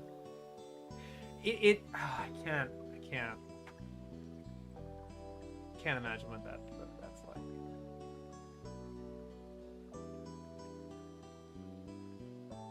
STF is also based on the engine of Fighting Vipers, another early 3D fighter. Anyway, they added reason why it got a sequel. Largely because it made a billion yen at the Japanese box office. The fact that an adult audience had gone to see an animated film would become part of the argument in favor of video releases aimed specifically at adults and helped feed the otaku video boom of the 1980s. Huh? That seems really significant. Where'd you get that idea? That really changes things. And not even haha. And is the reason we have OVAs? Largely because it made a billion yen at the Japanese box office, the fact that an adult audience had gone to see an animated film would become part of the argument in favor of video releases aimed specifically at adults, and help feed the otaku video boom of the 80s. Incredible. Anyway, interesting addition there. Is this true? I've never heard of this movie. I think they can have some they have some culpability when they say it become part of the argument, like it helped a little. But I mean, that's really interesting. What the fuck, did Brits just casually dropping bars? Yeah, I guess. I want to see you become a Shonen Tube reaction channel when One Piece is coming to its close. I have to make an AMV because at least two people have asked me to make a One Piece AMV. So, and I've had my own idea for an AMV. So I think what I wanted to do was when Wano finished in the anime, I could be like Final Saga is here in the anime and kind of a celebration of that. I think I'll do that. So that's not for a little while longer. I'm putting that off, admittedly, because like it's a matter of downloading all that footage and then going through all that footage. Okay. Citations needed. Tenamonia Voyagers. 1999.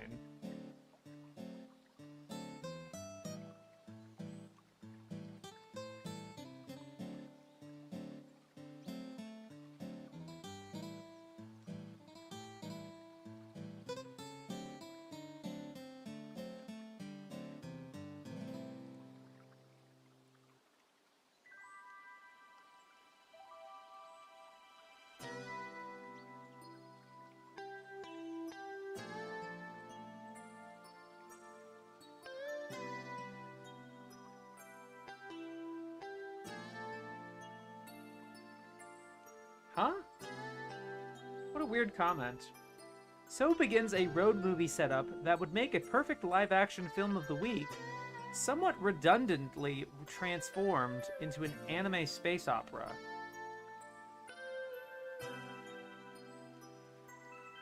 Compare with AWOL, which similarly augmented a real-world drama with pointless sci-fi trappings. An inferior Japanese fish-out-of-water comedy.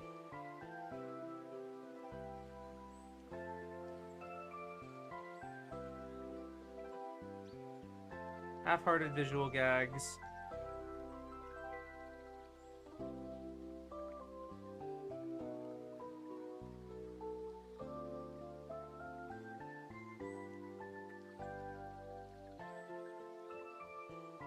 Though it looks suspiciously like a poverty of ideas masquerading as irony. What are you talking about? I've never heard it. I feel like I've heard this title before, but like, what the fuck are you talking about?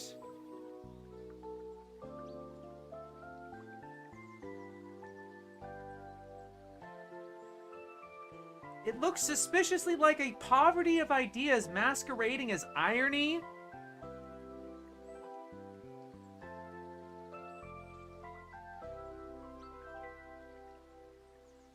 A poor man's gunbuster.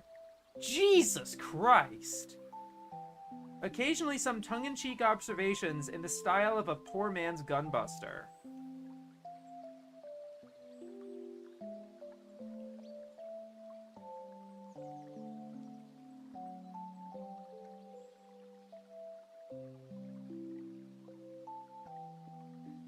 Yeesh. Hopefully there'll be a good scene with red-haired Junks in the finale. Yeah. The most boring thing that Gold Roger's treasure could possibly turn out to be is just a bunch of gold. Yeah. I think it would be... The thing is, right? My hope for the One Piece, whatever it is, it makes me laugh too.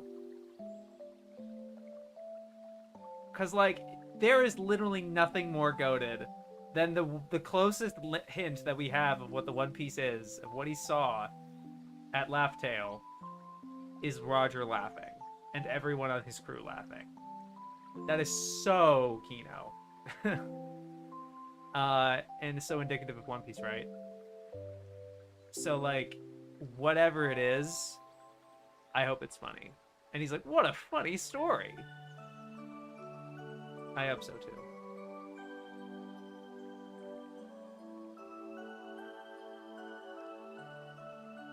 Voyagers is awesome. I remember Butts mentioning it when we were at Kinokuniya. Oh, yeah!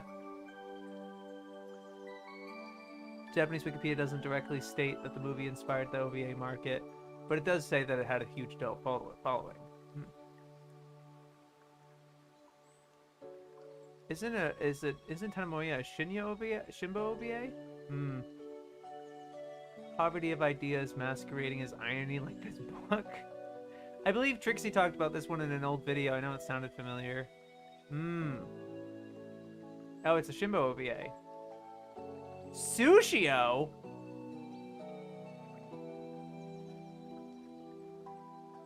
Wiki says that Angel's Egg was a bigger influence on the OVA market than that baseball movie. Interesting. Oh well. Yeah, okay, that was a negative review then. Too bad. Anamania Voyagers. Wait a second, I didn't... It's probably the same.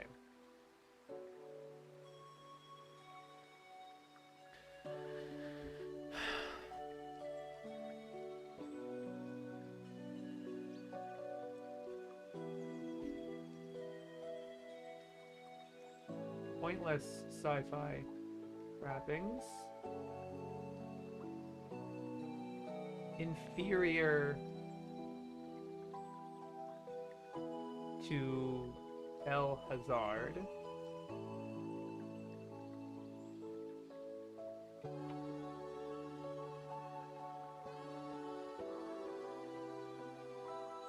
Looks suspiciously like a poverty of ideas masquerading as irony.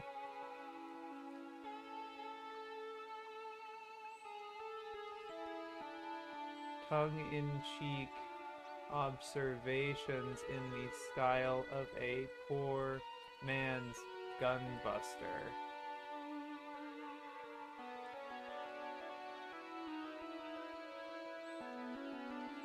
Yikes. Hey fellas, you'll never guess what's next. We're here. Say it with me.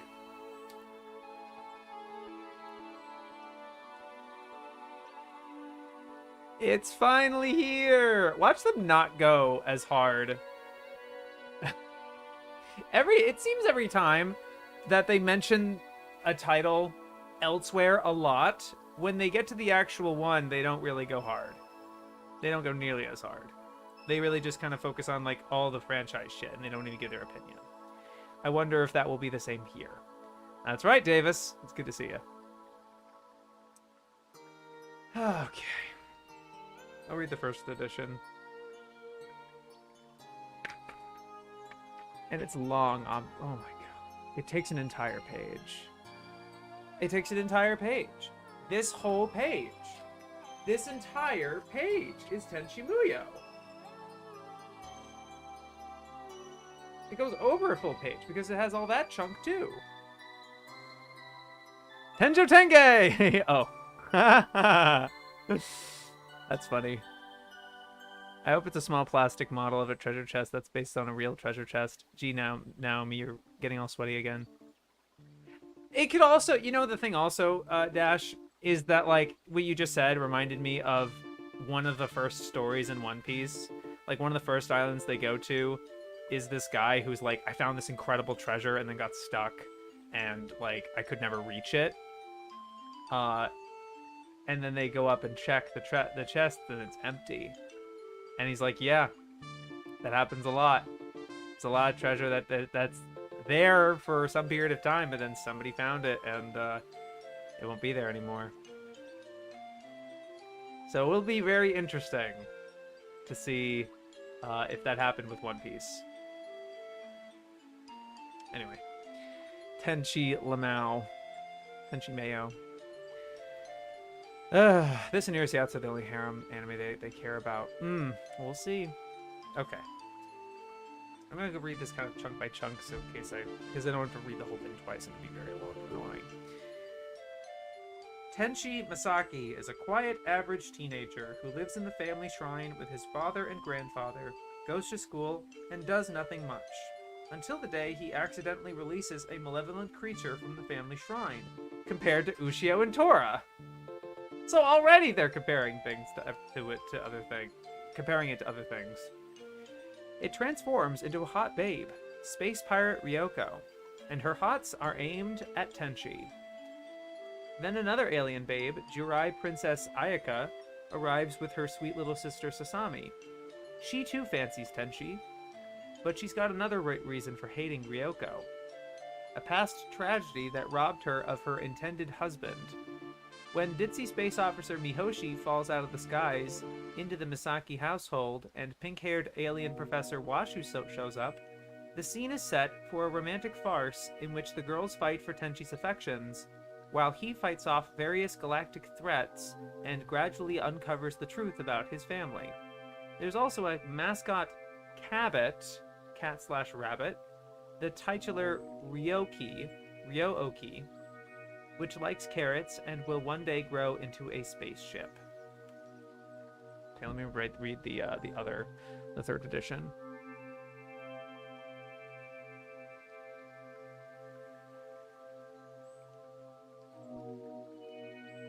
Okay, no change so far. The unwelcome guest genre. They have so many names for this genre that they've created.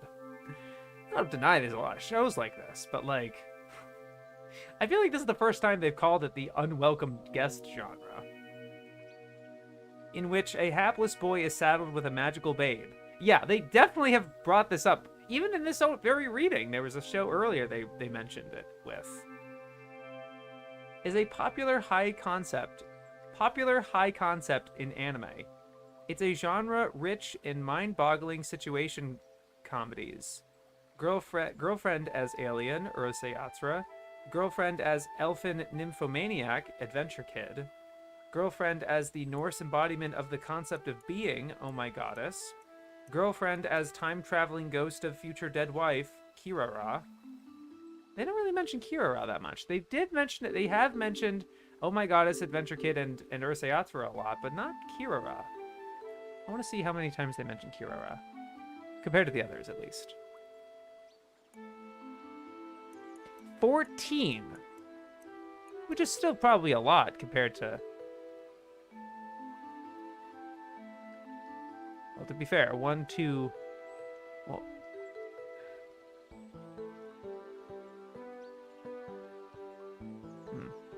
Yeah, they really don't mention it that much.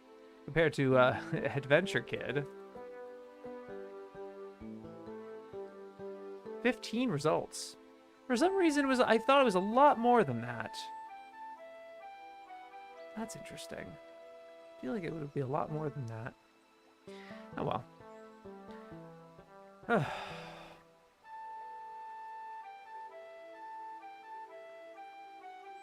I somehow ended up with that old Ooh, that filler arc. Yeah, that was not filler, Weird Proc. The One Piece one where they find the treasure that's empty. That was not filler. That was a chapter. That was one of the first. That's in like volume 3. Hold on. No. Where is it? Where are my previous volumes of One Piece? Huh? Where is it? Oh, jeez. Hold on. Oh, there they are. Oh, jeez.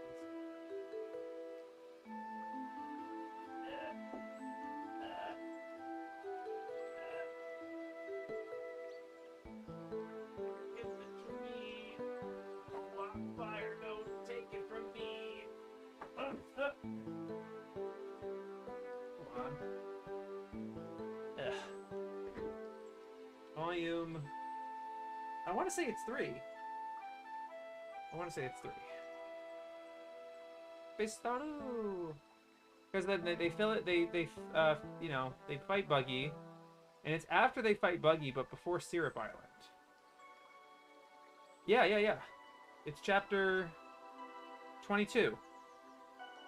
It is after they leave that town, but before Syrup Island. Where's the guide? Yeah, that's canon. That's a early story, which means it's important, right? The show important to keep in mind. I somehow ended up with the old Pioneer. No regrets. Heading out. Thank you, Annalisa.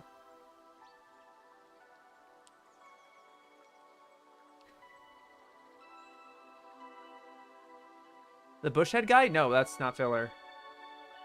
They switched it in the anime to have it after Usopp joins, whereas in the manga it's before they reach Syrup Village. After Usopp joins, so Usopp is with them on that island? That's really interesting. I didn't realize that. That's really interesting. Treasure Chest Man. Gaimon? I can never look at Gaimon again after Nun Piece. Okay, anyway, back to Tenchi Muyo. Tenchi is its 1990s apotheosis, a show about a boy stuck with more girls than he can shake a stick at, every one of them feverishly competing for a chaste peck on the cheek. Originally conceived as a spoof vacation episode of Bubblegum Crisis, Tenchi reached screens in this heavily rewritten form. However, along with the girl-heavy cast, the idea that it was okay to just goof off for an episode or two became ingrained. Sasami's regular plea that things can always stay the same forever and ever is perhaps the most bowel-emptying, fearsome line in televisual history, striking greater dread into the audience than any horror movie. Really? Definitely goes to show what they think. Definitely goes to show what they think. That is a very full-chested rejection of slice of life. Very full-chested rejection of slice of life.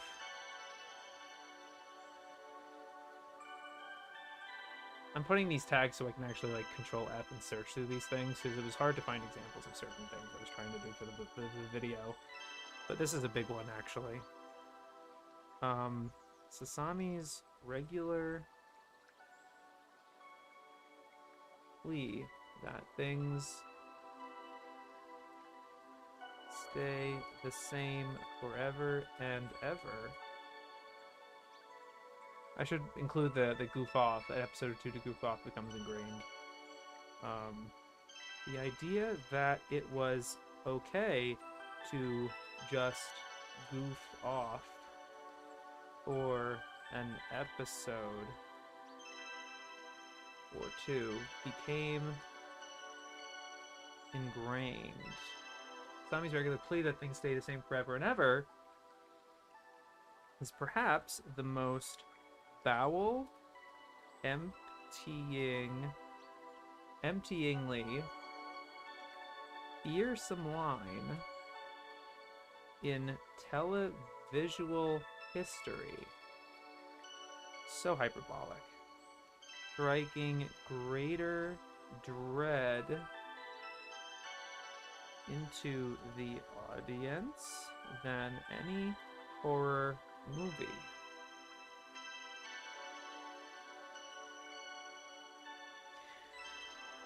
They view slice of life as horror. So having shows remain good forever is horrifying to them. Yeah, I have no idea. It's such a narrow way to look at media and stories.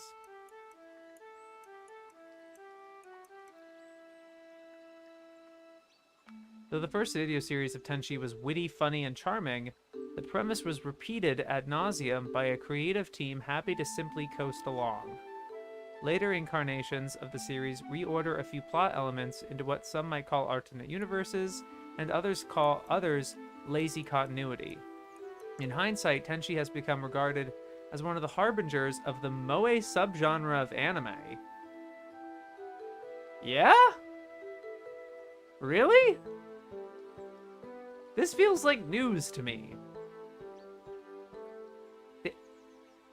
You know there have been cute girls in anime before Tenchi Muyo, right? You know you can feel moe to like Minky Momo, right? Or Creamy Mommy, or Patley Burr, or Nausicaa. Moe with Nausicaa, like, I think what you don't really seem to realize that moe is a feeling, and it's not necessarily a genre.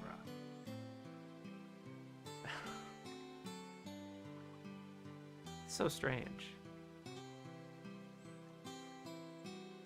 So, imagine writing a show this bowel-emptyingly fearsome.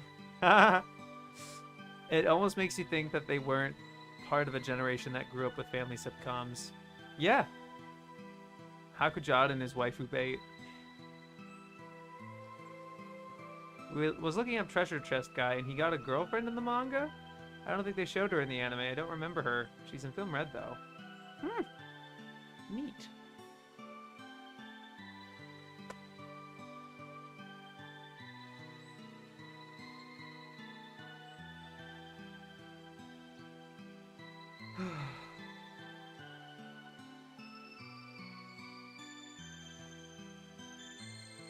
They added something. They actually added the moe point in the 3rd edition. That's a new thing. That's interesting. Added.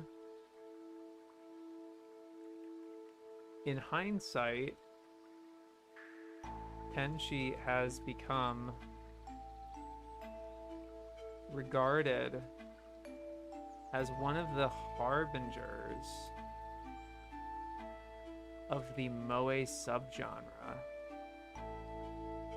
of anime, in which plot, continuity, and pretty much anything else take second place to doltish enthusing over the female characters, erotica, and pornography. Clarice. Pretty sure the Castle Cagliostro girl is considered the best moe character. Yeah.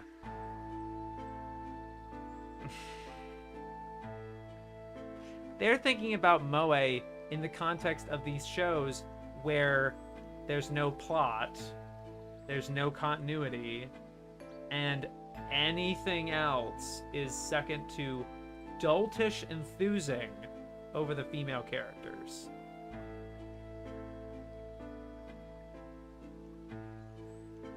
Which, you know, everybody can do with any show. Lana from Future Boy Conan came before. And before Lana, was, what is her name? I forget her name from Marco. 3,000 Leagues to Search for Mother. And before her was,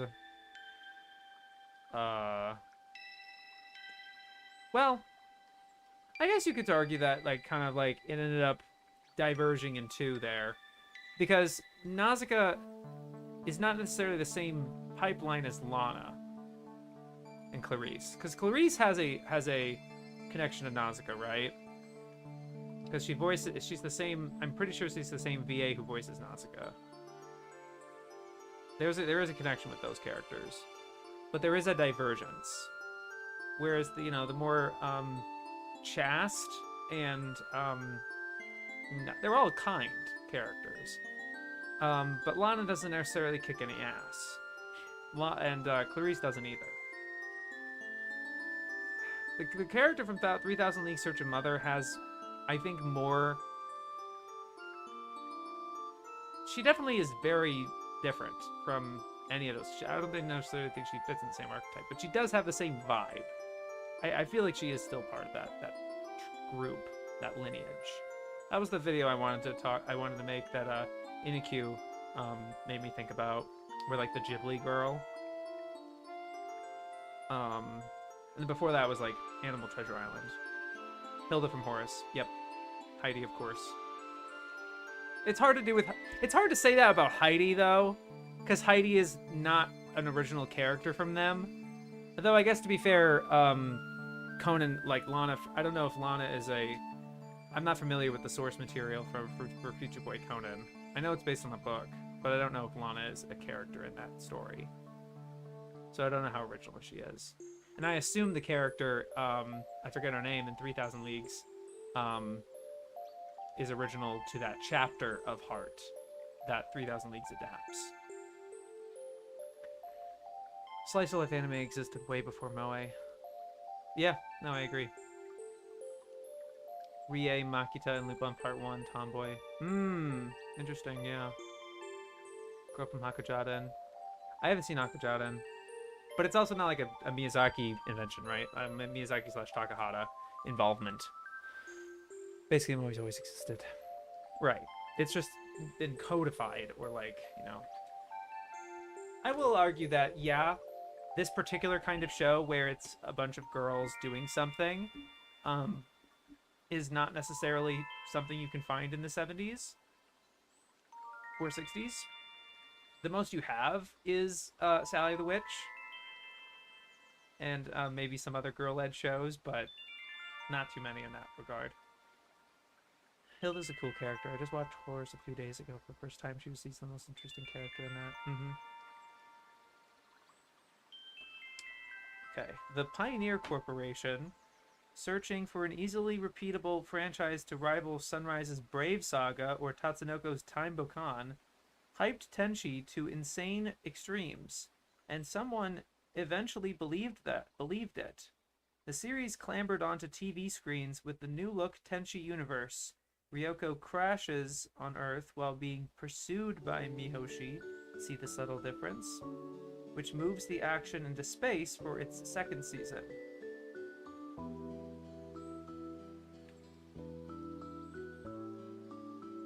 A further TV series, Tenchi in Tokyo, packed our boy off to college, but a dimensional portal let his harem pop up for unexpected visits.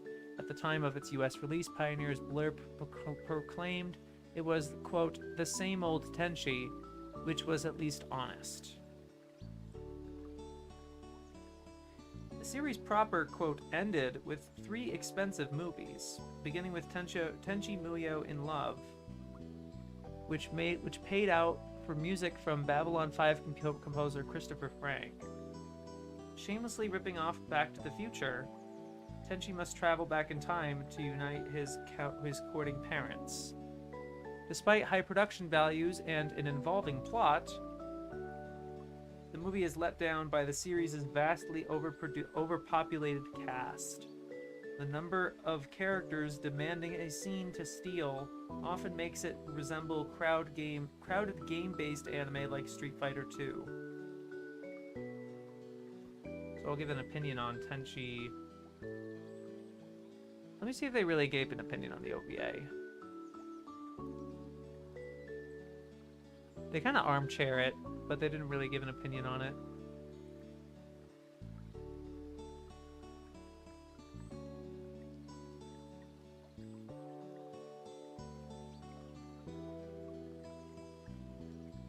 Yeah, they do say the first video series was witty, charming, and everything, so they do give a positive on Tenchi Muyo.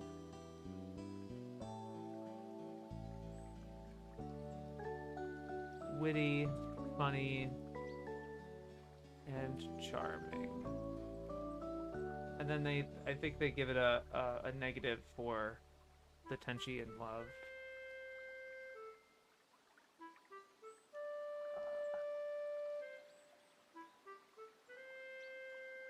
Yeah, I guess I would give it a mixed, actually. Despite high production values and involving plot, let down by vastly overpopulated cast.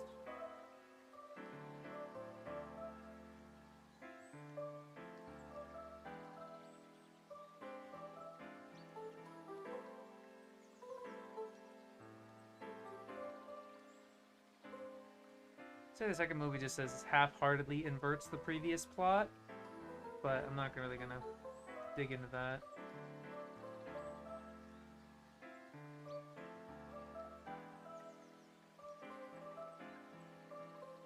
Though the public breathed a collective sigh of relief that it was all over, press releases from Pioneer now threaten a return of the series to video in 2002.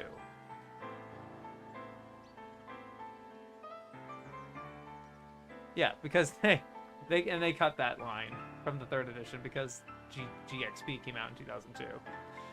Oh, that's funny. Removed, though the public breathed a sigh of relief that it was all over, press releases now threaten a return of the series to video in 2002. Added 2002 GXP Lamau. Okay. I'm gonna wait for that to. I'm just gonna say that this ends. Hilda's a cool character. Girl from Hakajana was Miyazaki's waifu. Allegedly, McCarthy really hates when people mention that. Interesting. Brutal. Funny because most of the fandom considers Tenchi and Tokia to be one of the weaker Tenchi series. Tenchi Muyo GXP is yet another retelling, a 26-episode TV series supposedly rooted more in the continuity of the video serials, moving the focus away from Tenchi, who joins the Galactic Police, and onto his young classmate, Seina Yamada, a shy, retiring child who believes... retiring child. What? Who believes that he, like Ataru and Urasayatsura, has the worst luck in the world. Amid a main plot about a pirates guild's plan to seize control of the galaxy, the usual geek gets girl comedy ensues. A third video series ran for 6 episodes, and a bonus finale, the 21st episode, ran from 2003 to 2005. Added GXP, 03 to 05. Video series. There it is. Okay, so we're back to the overlap. With both the appeal and dogged staying power of a mutant cockroach, the franchise might not necessarily have pleased the crowds. Ratings were unremarkable, but it certainly pleased studio executives.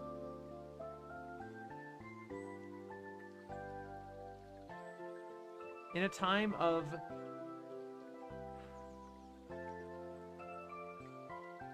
they added something here.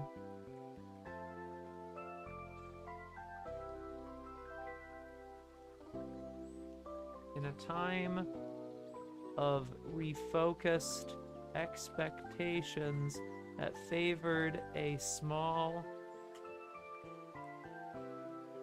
audience of fan consumers over a large audience of television viewers. So they add that line.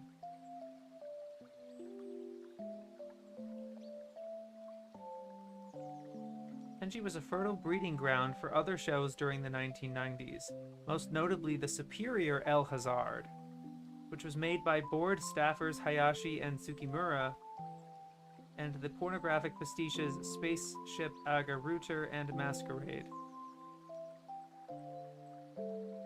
2 video specials also introduced a superheroine who returned in her own video series Magical Princess Pretty Sammy, which followed the classic magical girl show pattern, see Little Witch Sally. Where, funny, I heard from Ehoba, who posited that Magical Princess Pretty Sammy might have been the first instance where Mahou Shoujo was actually iterated as a term, was actually codified as a term in anime. And obviously I don't want to make a big deal out of, like, the first time something is mentioned in an anime makes it valid. like saying fan service in anime, right? But it does beg the question of, like, when did they really consider these magical girl shows? When did they start seeing this as a genre, right? Clearly but like they called it Majoko in Toei, and it's a whole thing. Gonna make a video on it, and it's a whole thing.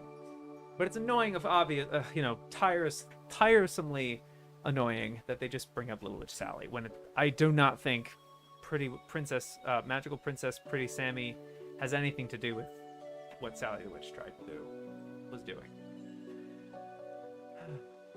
Fun fact, the writer of most of the Tenchi series has also penned the anime for Trigun, Excel Saga, and MHA. Tenchi in Tokyo has some fun gags and good facial reactions, but it feels more aloof and emotionally distant than the main series. Is Tenchi in Tokyo the OVA, you mean? Like the original OVA? And then when you say the main series, that's like Tenchi Universe, the TV series?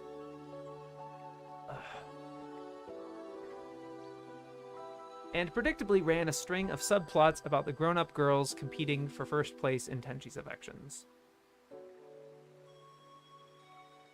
Little Sasami, however, was safely remolded as her sister, allowing an 8-year-old girl to adore a 17-year-old guy without a hint of impropriety, and simultaneously securing her claim to be Big Bro's #1. The series has some enjoyable moments. One episode is a wholly unsubtle dig at Bill Gates' Microsoft empire. But ultimately it's a show about cute little girls for much older boys who really should know better. Contempt.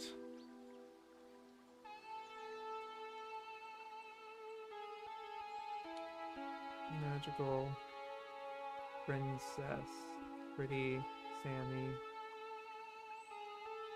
Ultimately, it's a show about cute little girls for much older boys who really should know better. Just open, like, what a weirdo watching that show, you know? Like, judging people for that. I would never want these people to judge me for watching something like Pretty Cure or Sailor Moon or Sally or Akko or Saint Tail or Kaito John or Doremi or Full Moon. I wouldn't want them gatekeeping me or anyone from that. They can go fuck themselves.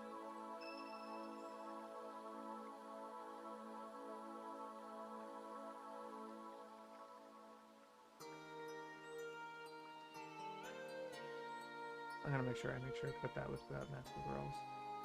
Their contempt for Magical Girl series, I think. Whatever. What's with the document? As in the quotes you're saving for? Yeah.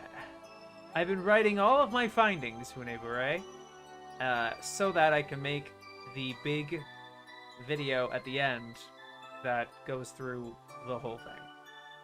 Not going through every single note, obviously. God.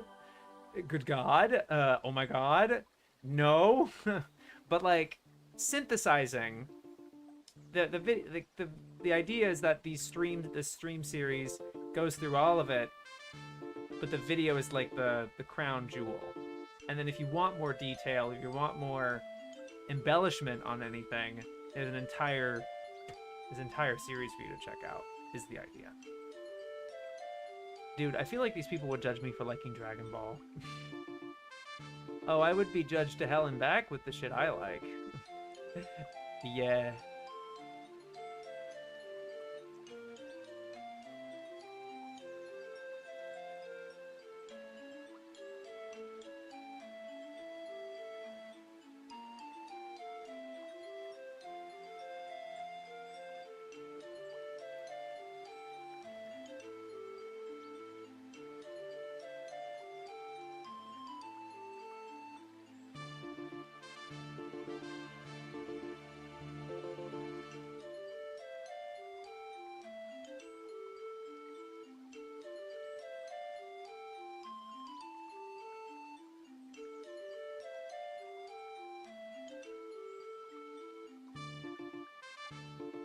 And of course, and then they do add that Sammy 2006 Sammy series.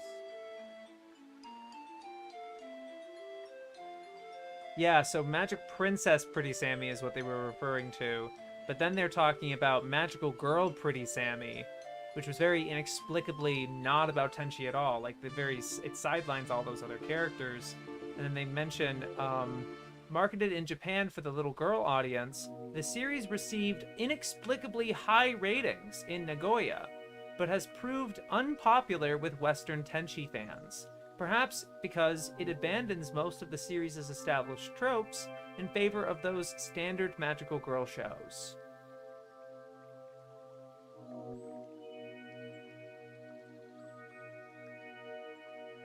I don't know if they're lumping Doremi and stuff with Pretty Sammy. I think they are specifically targeting series Moetan.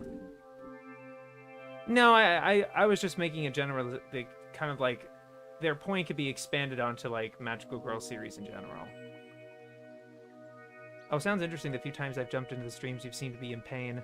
Sounds like it'll be freaking painful. It's a reaming. It'll be quite the reaming. Okay. Woo-wee! Just came back, though, so I could have missed some content. My back was bleeding. Aw. Yeah. No, it was just that they were like... The quote was, about Magical Princess Pretty Sammy. Ultimately, it's a show about cute little girls for much older boys who really should know better. But maybe you're right that they're mostly referring to it being like a Moetan thing. And not necessarily being magical girls.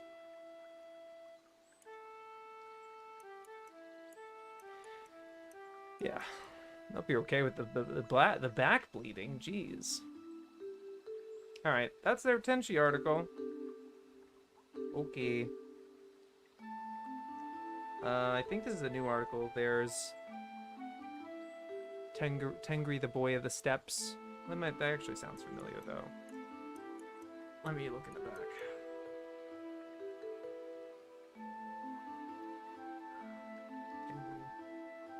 Sogan.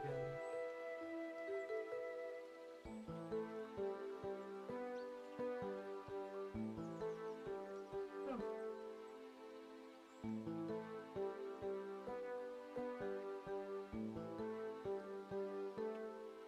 Nope. Looks like, I think this is a new entry. Tengri the Boy of the Steppes. 1977.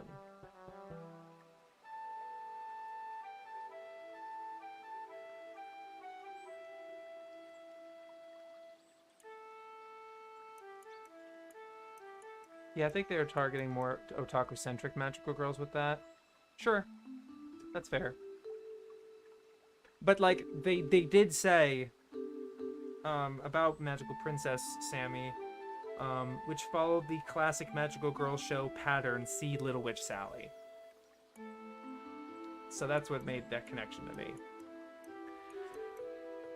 They would hate that I watched Rizalmine then. Hey, they're the ones who introduced me to it. I gotta agree with Hayden, though. I get it. You never know with these guys. Right. They probably like that, too. Type of deal. Alright.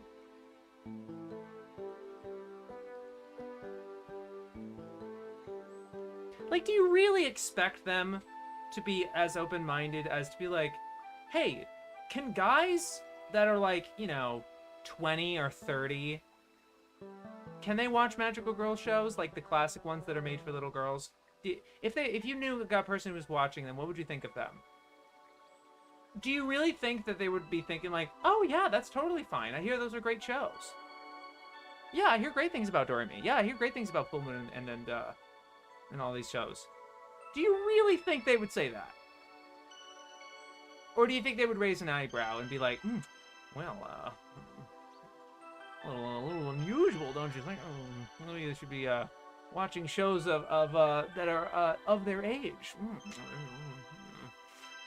Do you know what I mean? Just based on everything that we've read, I wouldn't be surprised if that was their reaction.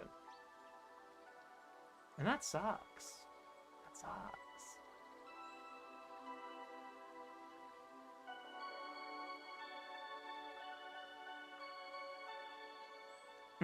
Don't let them know about paddle programmer, Shira say. Ugh.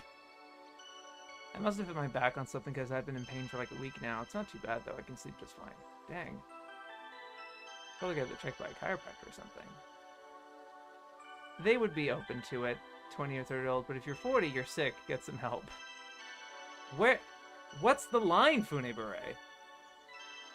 Where's the line? But also, doesn't it make them kind of sick? Because, like, they're watching some of this stuff, and they're definitely well over 40 and 50? I don't know.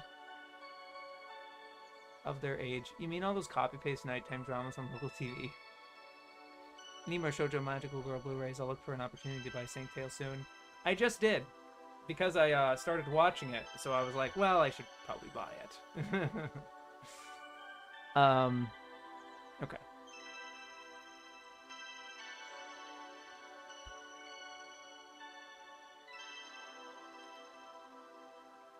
Oh! Yeah! This is directed by Yasuo Otsuka. I've seen this. I totally forgot about... Yeah, I've seen this. I was reading the description. I'm like, this seems familiar. And then, yeah, it was directed by Yasuo Otsuka with a script by Osamu Tezuka. Hayao Miyazaki did animate in it, which they do mention. They do call attention to it.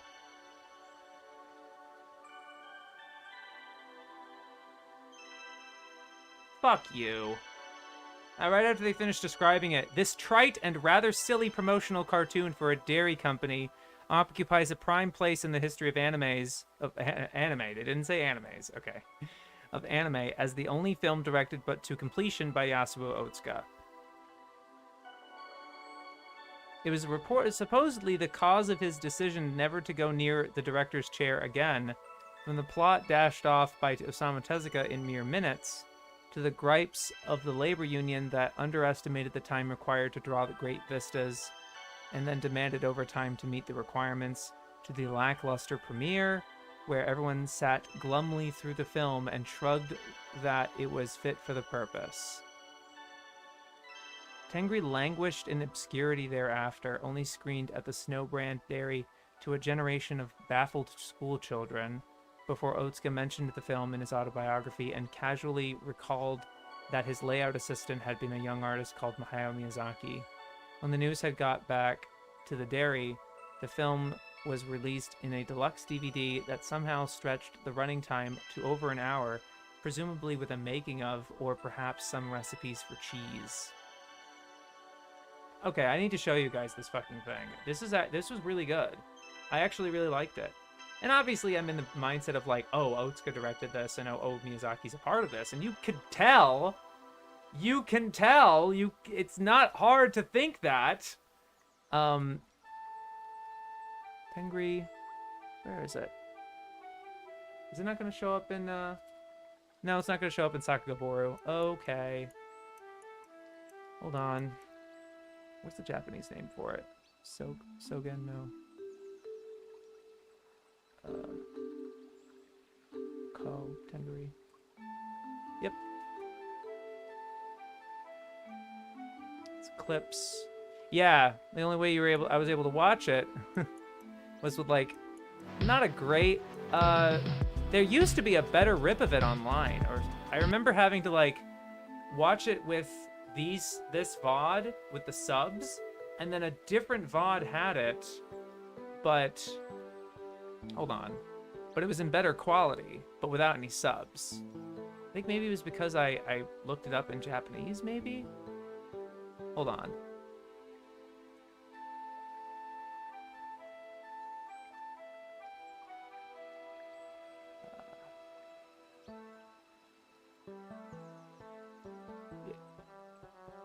Is this it?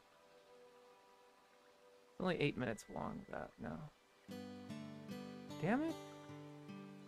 Dang it. I could have sworn I saw it in really good quality. And I could have sworn I also saw, like, clips of it on Sakagoboru. What's the Japanese name? Sogen no Ko Tengri.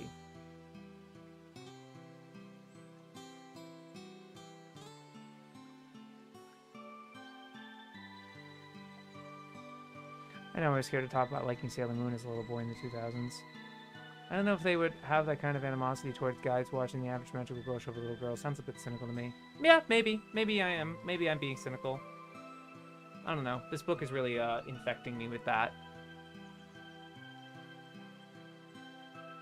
Pretty sure they praised the magical girls already, which would make this a very hypocritical point to me.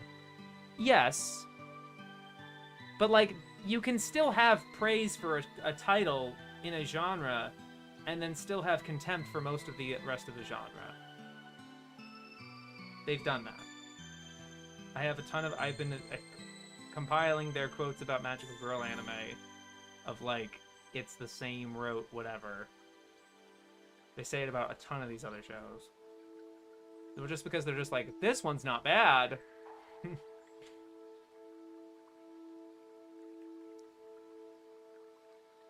Back then, just in anime in general was enough to be hesitant to express fondness towards the medium.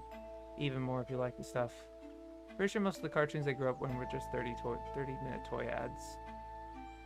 Yeah. But,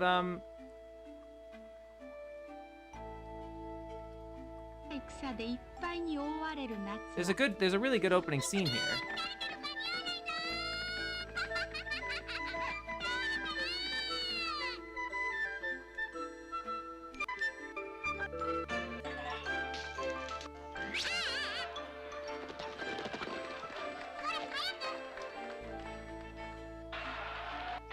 Yeah, it's this scene over here.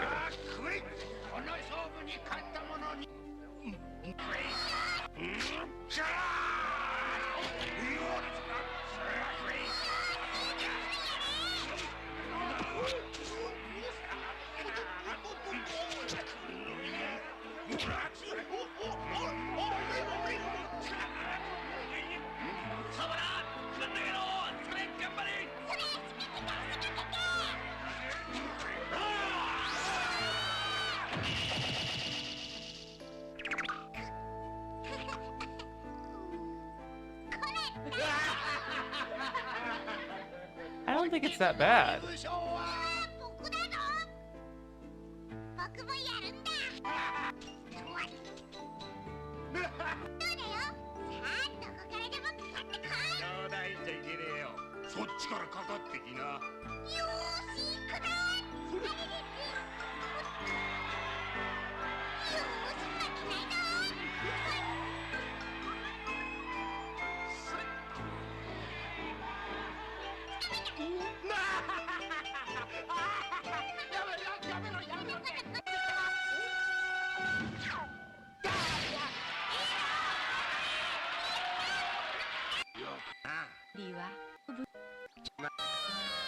I don't know, it seems cute to me. And as it's a whole 20-minute thing. It's not really in good quality over here.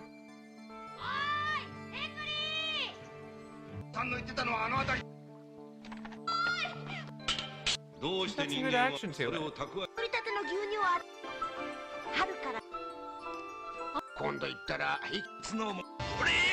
This is really cool, like this bad guy that was in this. There's a good chase scene in these rocks and stuff.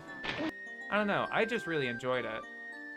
And it's really annoying that like they just kind of like believe the flippantness that Otsuka like clearly didn't like the end result. You know? And they just completely believe him.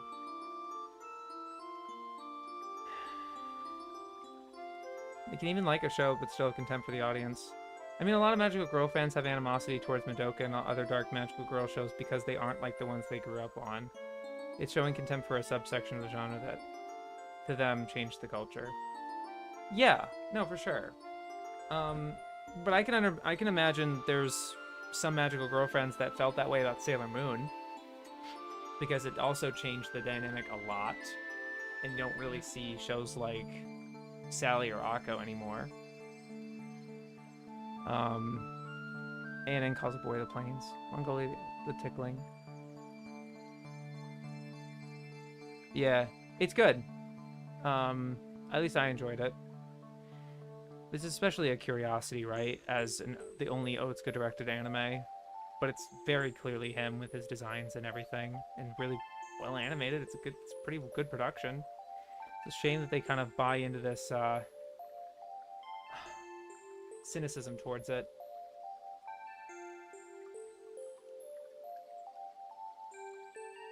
Trite and rather silly promotional cartoon.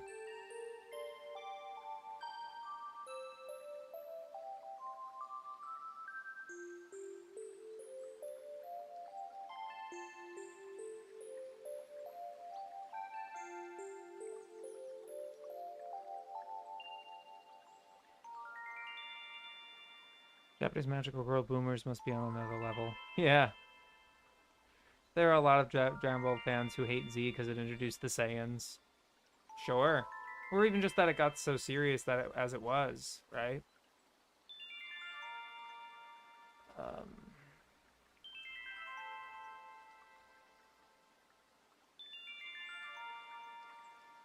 Yeah. Tenjo Tenge. Is Roger still here? I don't think he is, but yeah, he hasn't commented in a while. Ripperoonie. We're talking about Tenjo Tenge. 2004.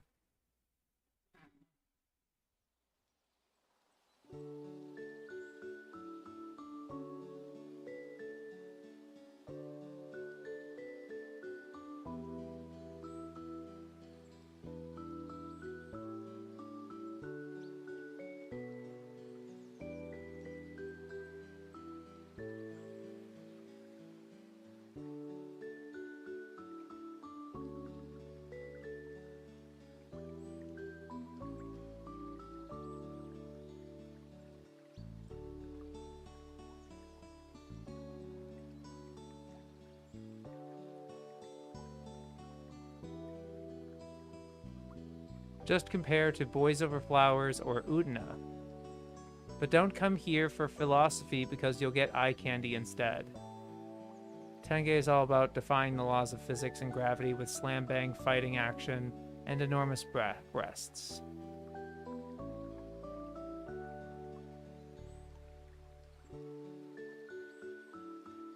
I wouldn't say it was much of an opinion though, so okay.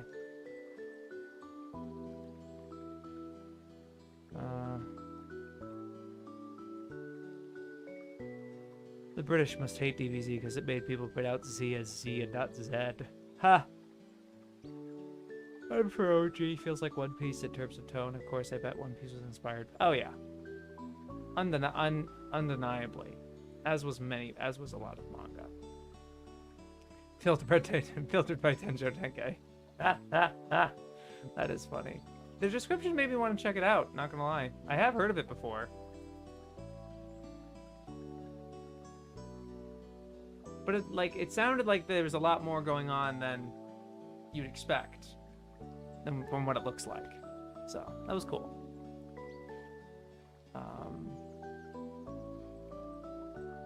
Tenmaru, the Little Tengu.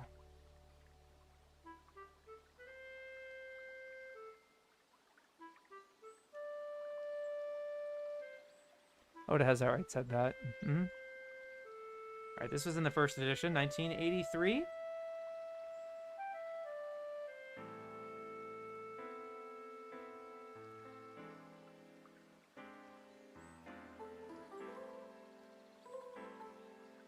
A mixture of the gentle humor of Doraemon with the ghost-busting of Dororon Enma. It was the anime debut of future Sailor Moon director Junichi Sato. Yeah, this is his debut for Sato. That's cool. I'm happy they mentioned that.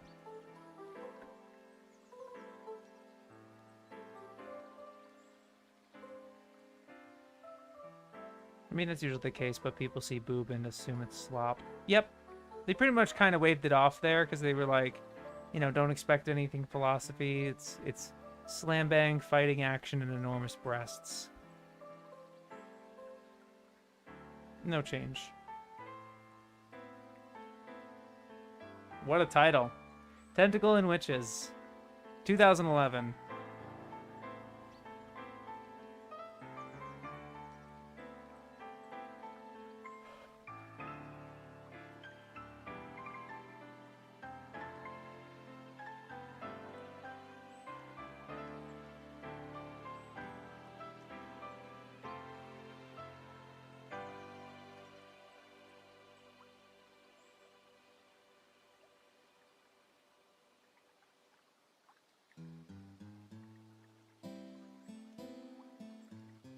Okay. Porn, of course. No opinion. Teppen, 1995. Very, very, very short article. In an adaptation of Takanori Onari's manga from Young Jump magazine, teenage tough guy Satoshi gets into fights at school and has run-ins with the police. That's it. Okay, gotta look what this is now. I hate that they keep fucking linking to Annie Search. Like, fuck off.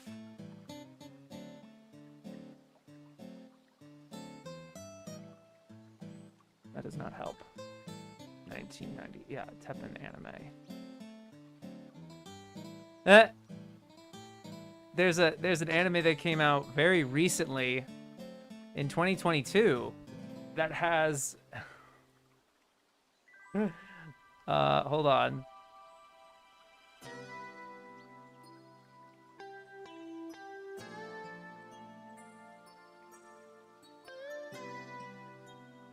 It has 16 exclamation points. Teppen!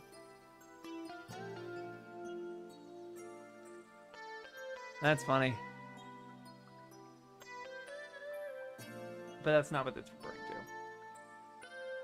to. Great. So that's all that's going to show up. And not this 1995 OVA. It's a Toei thing. 1995? Oh, no. Oh, here we go. An Annie DB.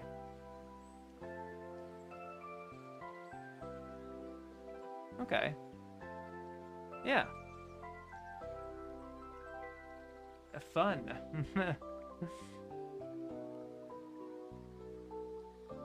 There we go. Let's get that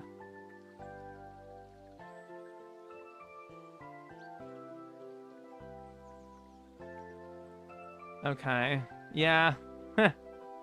Not gonna show up. It's so over. Oh no. Ain't no way. Maybe 1995? Ugh, it's over.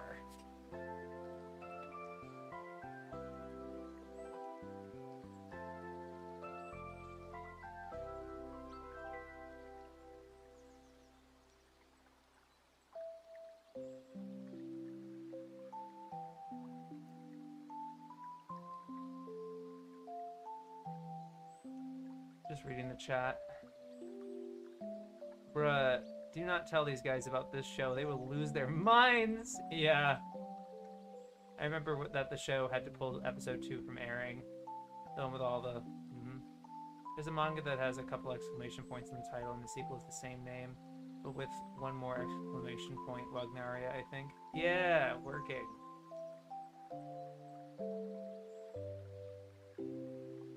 Rip Teped. I feel like a lot of Americans haven't seen Golden Guy step outside of Devilman. Okay. But I think I've read this one already. So I'll be quick.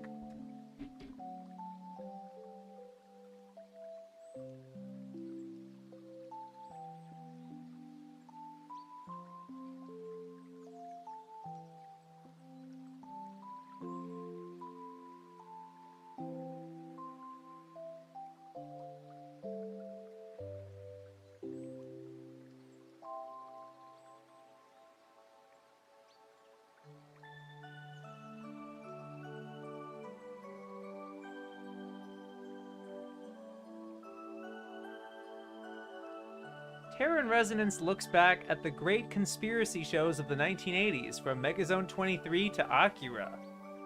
Shows that have a special and terrible resonance in these days of disaffected youth prosecuting jihad under the radar of the authorities they see as oppressors.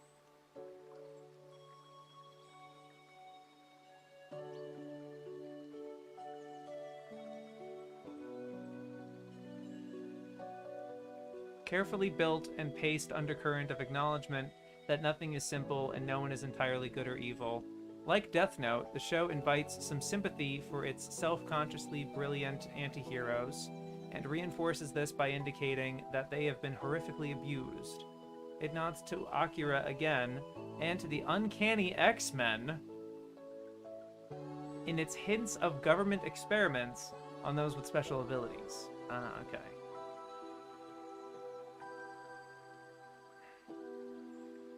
A show with Watanabe and the divine Yoko Kanno on board will always be worth seeing and hearing. This one oozes style, intelligence, and lean, cool elegance, and the music is pitch perfect.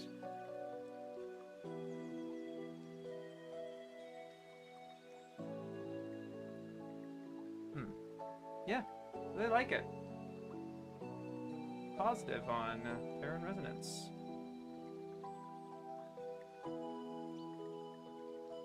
Nance.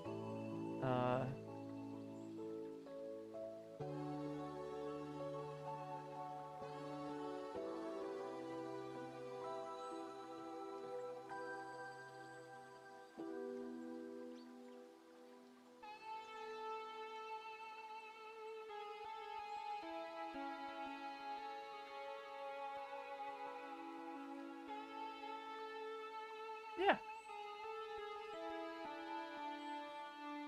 They sure have seen Violence Jack. That OVA is in name only anyway. Considers this to be his weakest work. They like it more than he does. Working TV animes naming scheme. Hey! I wonder what they have to say about this one. Technolize. Here's hoping it doesn't suck.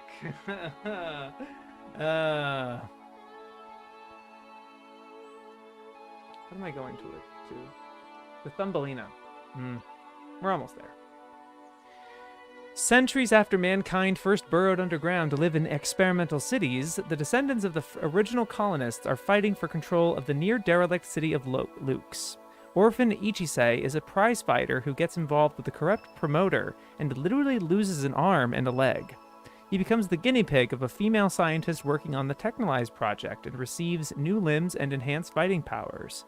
This in turn makes him the favored protege of Onishi, leader of an organization with a mysterious power over Luke's.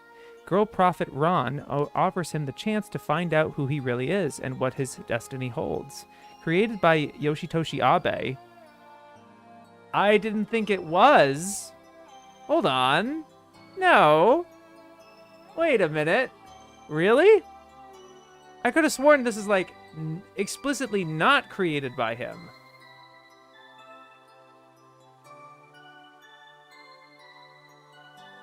Written by Kanaka with original character designs by Abe. Produced by Yasuyuki Ueda.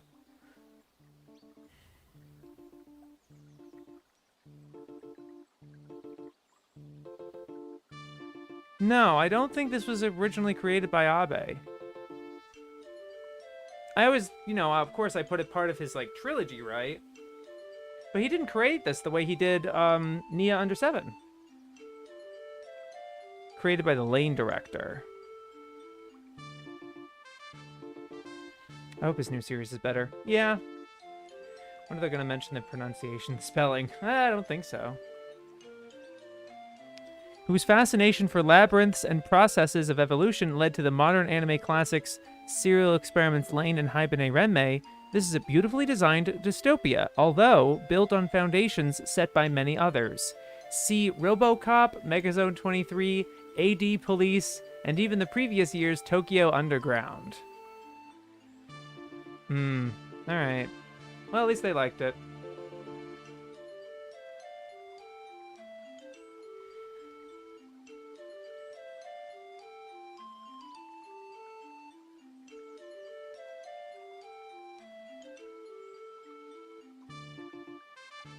It could be created by him. Maybe.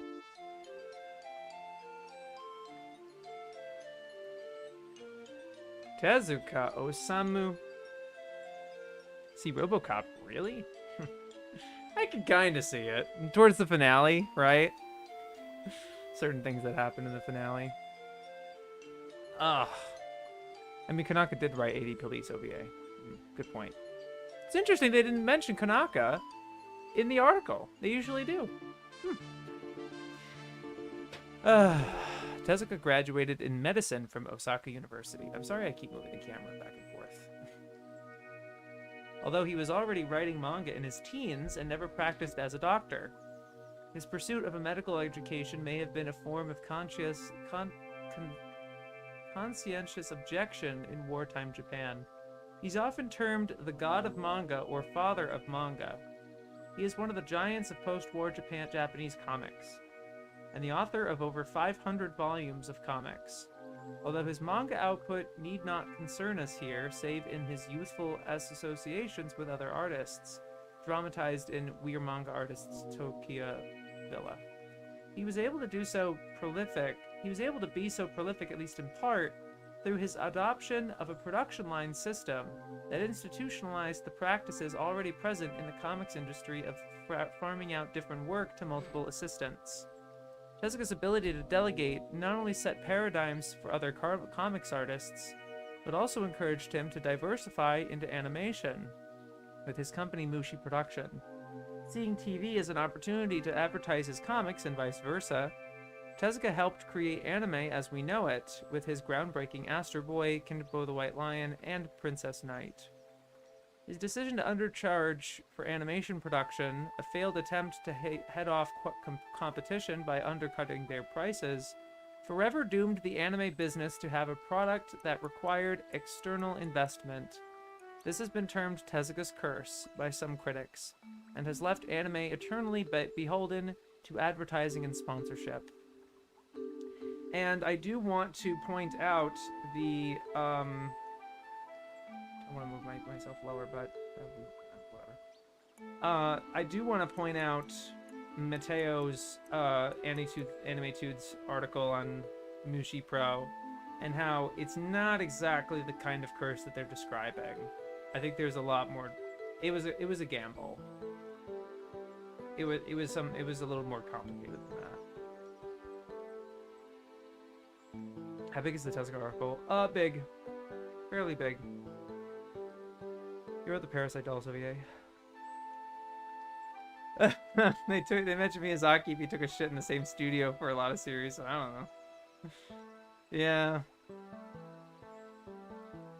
His early successes stumbled in the late 1960s as Mushi Production lost money, causing Tezuka to embark on more adult fare, such as 1001 Nights and Questionable Deals, which found creations such as his Triton of the Sea ending up in the hands of others. Tezuka left Mushi Pro in 1971 as the company spiraled into chaos, and returned with Tezuka Productions, a new company that continued to make meaningful contributions to the anime world, particularly in the often overlooked world of TV specials, such as Prime Rose. For details of the lifelong work by which Tezuka would probably have preferred to be remembered, see Space Firebird. Tezuka is one of the founding fathers of Japanese animation, since it was he, along with Shotaro Ishinomori and Mitsuteru Yokoyama, who first created many of the manga tropes and traditions that are replayed every season in modern anime.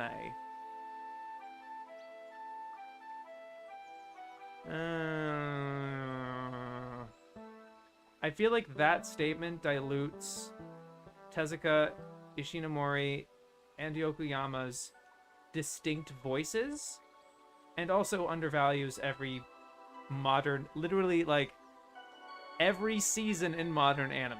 Replayed every season in modern anime. Like, it devalues both of them. That sort of generalization. This big sweeping claim. You don't really learn what those are, and you don't get a sense of what kind of work Yokoyama did, or what kind of work Tezuka did, or what kind of work Ishinomori did. Everything needs a sponsorship, even the more artsy stuff. I think most early TV shows had sponsors. Famous films have sponsors. You gotta get that budget somehow. I hate that mentality.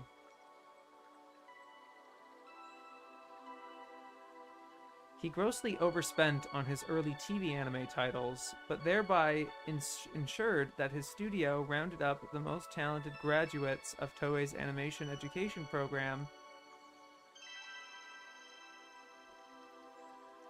I much prefer the history told in Mateo's article.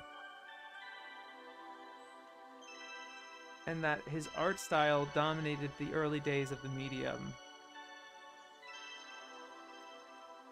He was also active in selling anime to America, visiting the US and encouraging its fledgling fan base. He was the president of the Japan Animation Association until his death, and was succeeded by Kihachiro Kawamoto. See also Mushi Production, Tezuka Productions. Some older sources repeat Tezuka's claim that he was born in 1926, a deception that he maintained in his youth in order to convince his editors that he was an adult manga creator and not a teenage prodigy. Interesting little tidbit at the end there. Because Lane, FMA, and Dazaki anime are just like Tezuka work with nothing original. Sarcasm. Most big films I see nowadays have some funding by the Canadian government.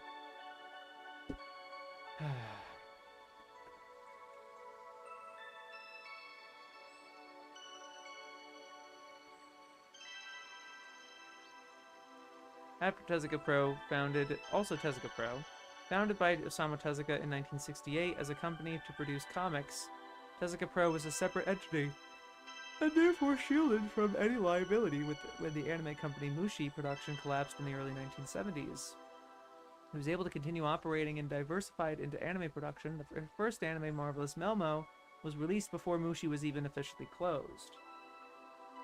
Tezuka Pro is hence the company responsible for most of Tezuka's anime output in the last 2 decades of his life, such as TV specials like Vanderbook. Since his death, the company has maintained a strong presence in the industry, with an unofficial mission statement to ensure that everything Tezuka ever wrote will eventually be animated. Recent applications of this policy have been seen anime of Metropolis, Blackjack, and an Astro Boy remake, all designed to keep Osamu Tezuka's legacy alive. I wish that mantra of everything Tezuka ever wrote will eventually be animated. I wish that actually happened. Because there's a lot of, like, Tezuka original work that sounds really interesting. And I'm much more interested seeing it animated than not. Like, can you imagine an adaptation of Shin Takarajima in 2023? That's really cool. I think that would be sick.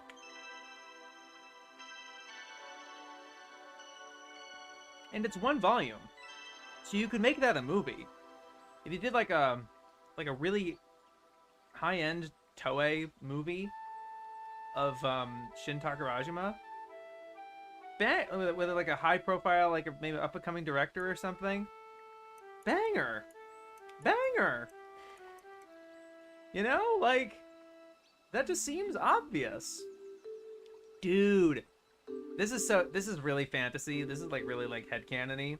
But you know how Megumi Ishitani, you know, that really famous episode director for One Piece, she's really into dinosaurs. Wouldn't it be interesting if she directed an adaptation of Lost World? Which I haven't read, but like, saw the cover. Yeah, I've been reading about them. Reading about his works in this, and Helen just goes through each and everything that he wrote in the 40s, like in order, and they all like give him little descriptions for each one, and they all sounded really interesting. So here's Shin Takarajima, and this was apparently a big deal because like it was a lot more cinematic than most comics at the time. Like, one of the first panels you see has no dialogue, and it's just him speeding along in his car, and it actually is trying to, like, imitate a camera panning outwards. Which, like, you see happening all the time with, like, Fujimoto or whatever, with Chainsaw Man. But, that was a really big deal back then. But then you have,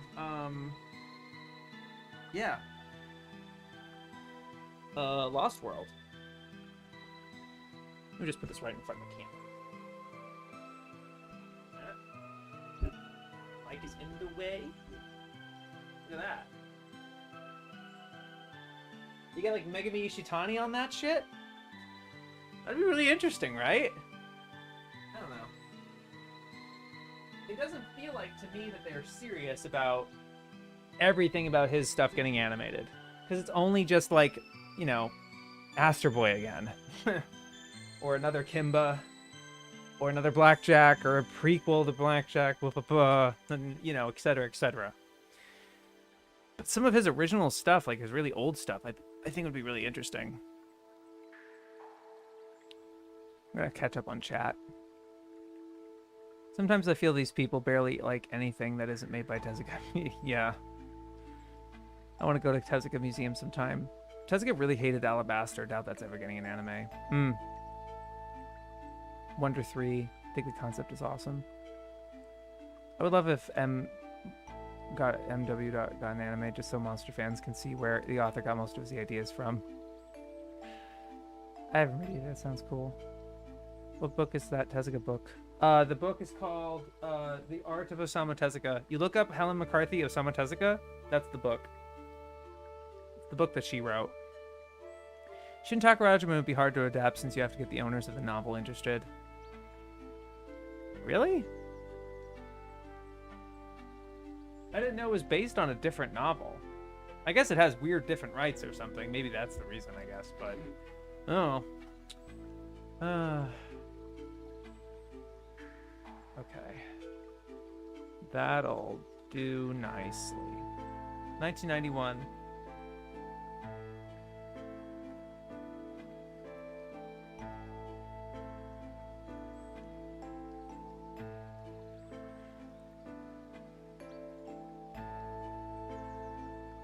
It's porn, but they call it a predictable farce.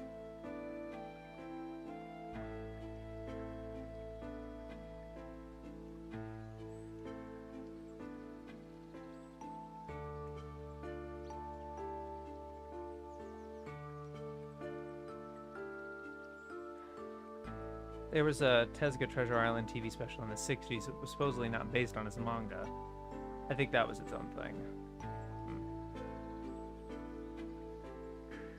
Yeah, no change in the 3rd edition. There goes Shura.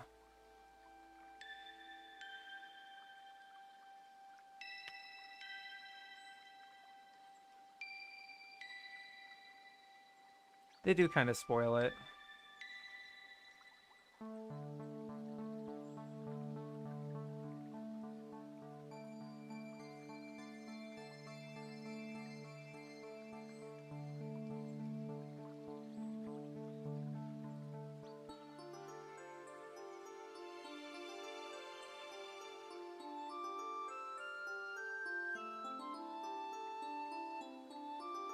Now they have There Goes Tomoe.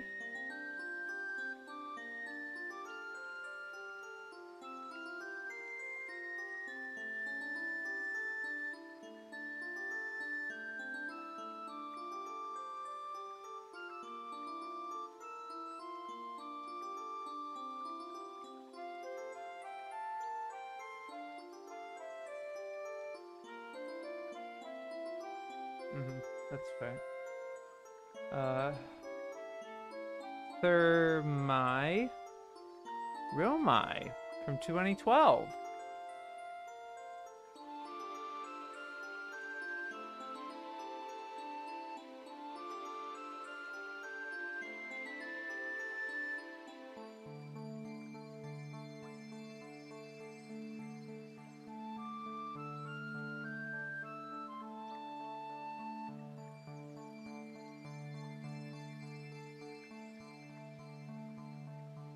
Cheapo flash animation comedy series.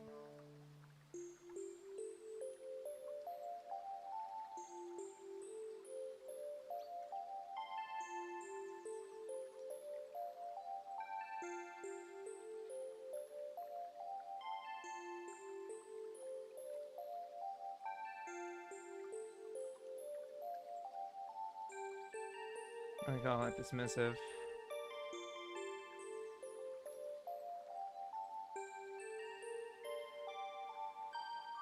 Cheapo flash animation.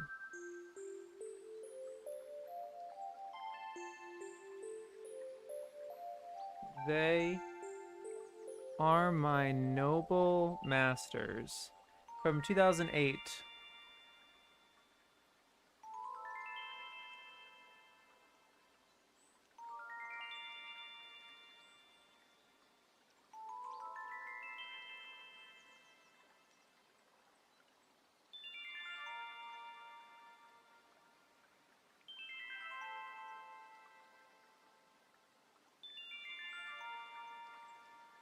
Say negative.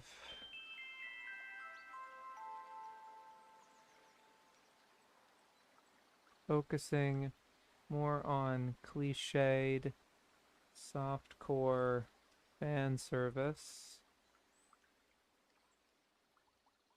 than plot or character. They were 11.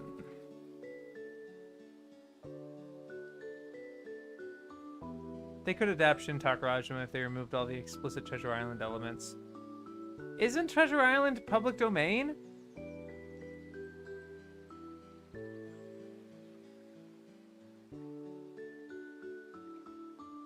Yeah, Victor, yeah. Erotic, they call it based on an erotic visual novel.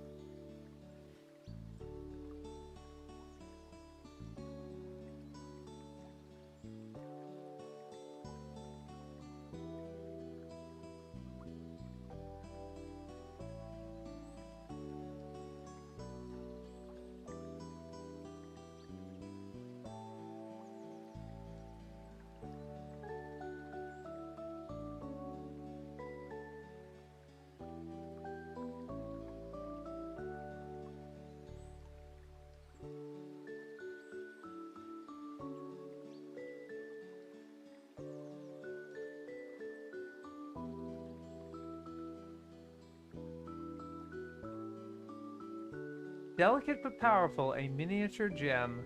Nice.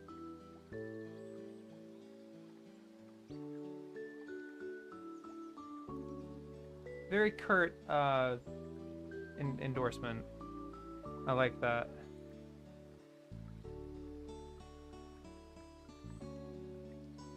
Delicate but powerful. A miniature gem. I'm gonna give that a good one. Unindulgent opinion. Just the right amount. I would have liked that amount of opinion in most of the other articles, and otherwise they go way too long on some of the stuff they're waxing on about. The original game is by the same person who wrote Akame ga Kill and Yuki Yuna. They probably don't tell you that. No, they didn't mention that. I don't think they really noticed. Third, the girl with the blue eye. This is one of those shows that Definitive Anime Chat wants to watch, I believe. 2008. Sorry, 2006.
Overall, this is one of Zebek's best ever productions. Characters in their beautifully realized world more than make up for the occasional technical lapses. Positive.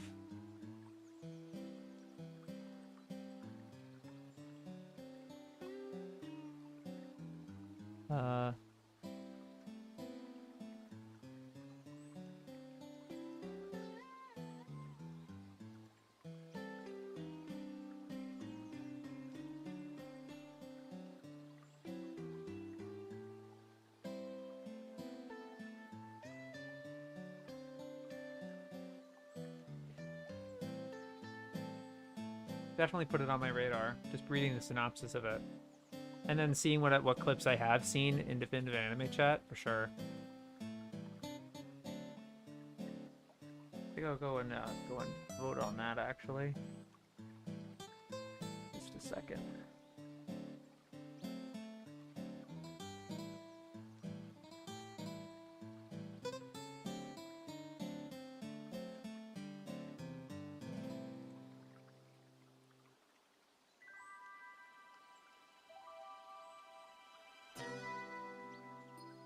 Yeah, and I'm happy that's actually one of the more higher voted titles.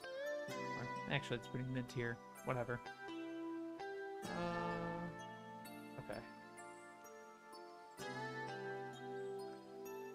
Satoshi directed this one. Most people consider it his best work. Wow. Jun Kamiya, you mean? Oh, whatever. Okay. 30,000 miles under the sea. Jeez. 1970. It is in the first book.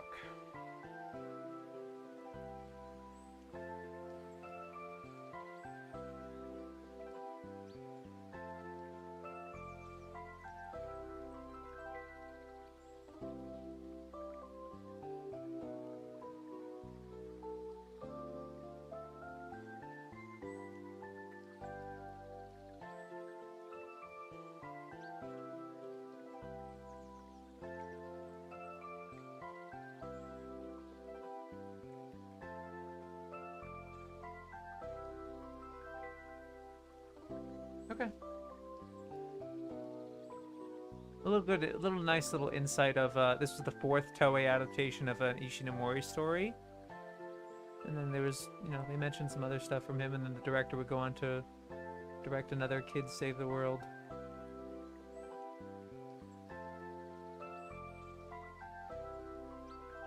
Yeah.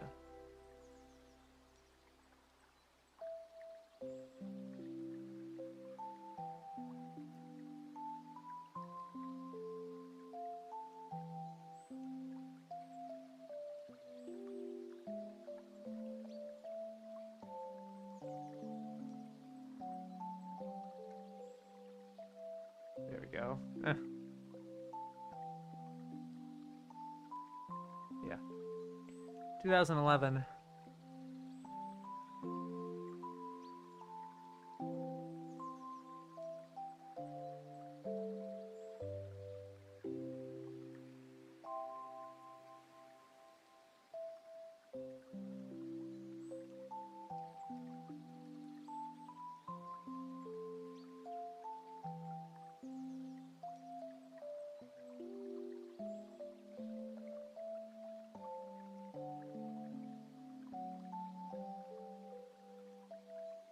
No giggling at the back of the class, please.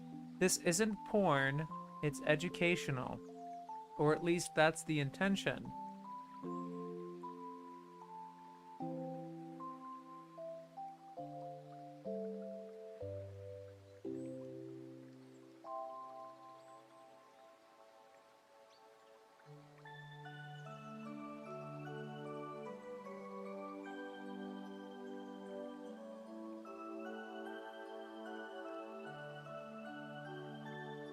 The purpose of the series is hampered by the levels of censorship required for TV broadcast. It may improve when seen uncensored, but we can't offer any guarantees.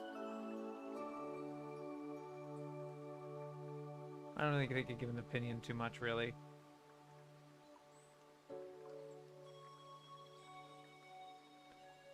This English title, is this Futari Ecchi? No, it's Sanjusai no Hoken Taiku.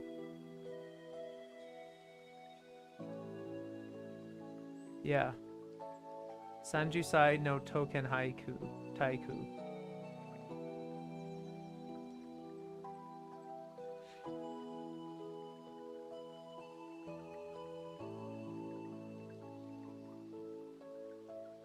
Well, this boy can fight aliens.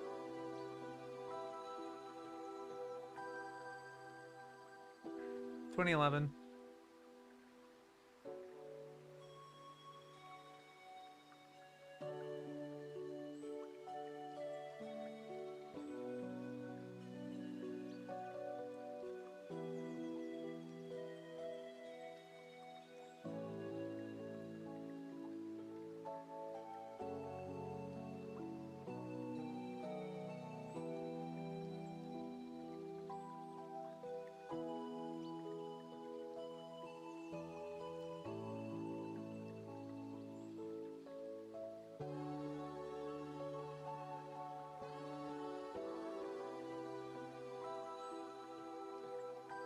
They lump this boy caught a merman in this article as well. Also released in English. Also takes a well-used cliche of boys anime and filters it through a yaoi lens. A teen who jumps into the sea and is saved by a hunky merman with all the interspecies issues that is sure to create.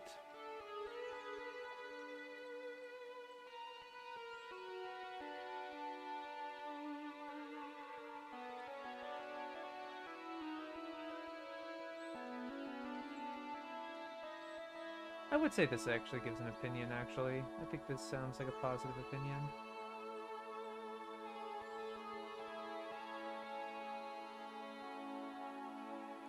Winningly female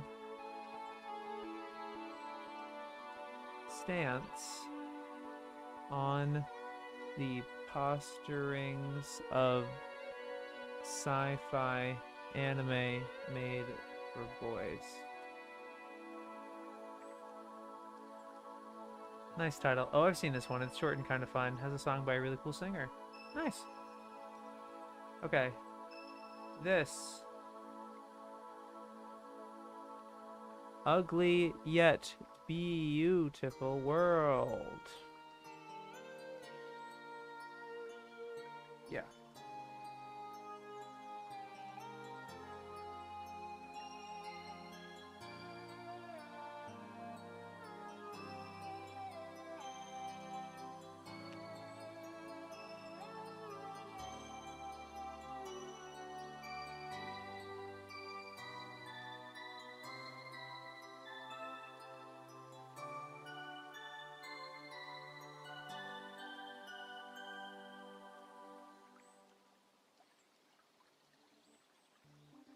Alright, not much to say there. Those who hunt elves. Actually, there is something to say with that, because they mentioned Gynax, and they're jiggling! It's jiggling! Oh my god!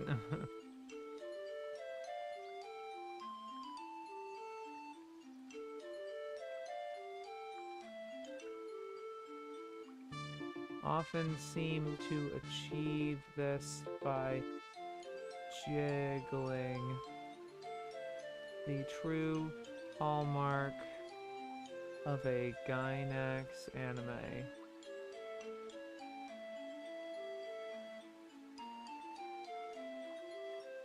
Studio generalization. Those Who Hunt Elves. 1996.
They give a lot of, like, parallels and everything, but they don't necessarily give an opinion. So that's pretty good. Checking the 3rd edition. No change.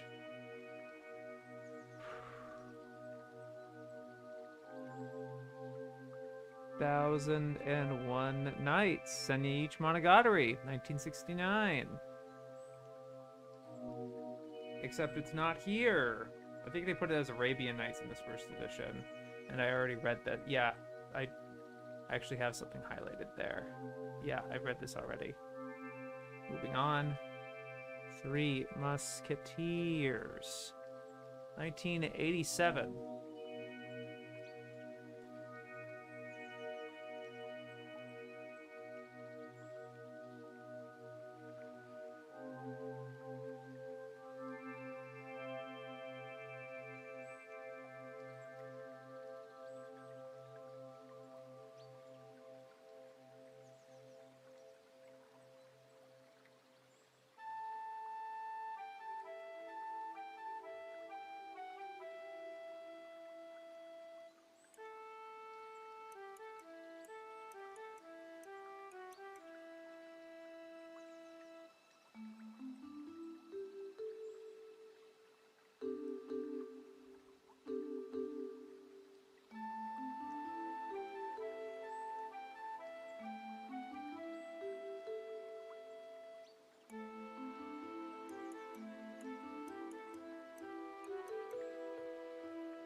They do spoil this.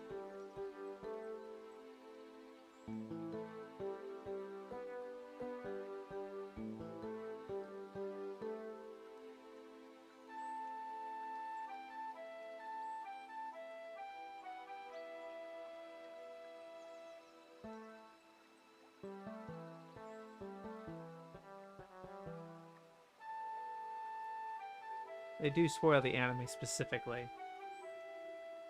Or like this version.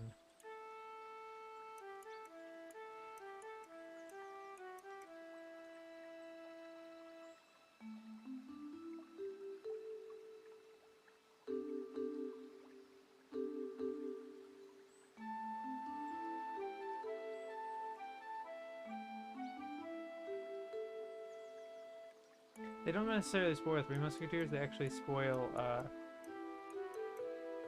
Three Musketeers, Aramis no Boken movie. Specifically the Aramis no Boken movie. Okay. Yeah, no, it's all the same.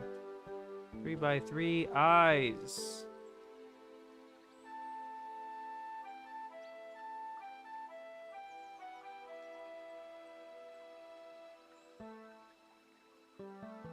Is it the dog one? No, Dogtanian. They link Dogtanian and the Three Musketeers and the Three Muskehounds as a separate article.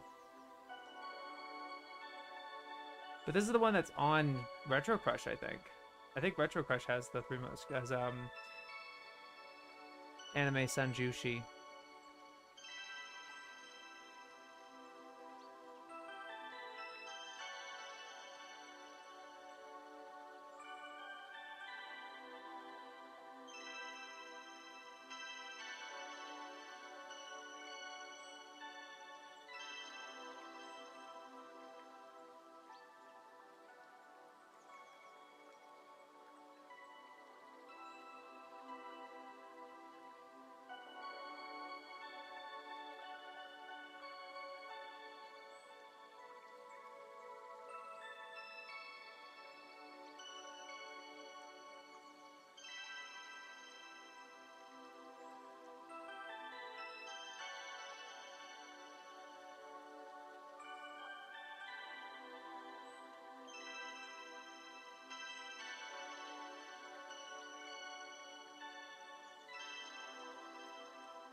Remains one of those truncated anime series consistently beset with rumors of its imminent return to the screen.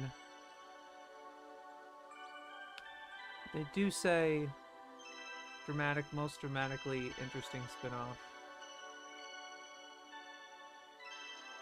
Most dramatically interesting spin-off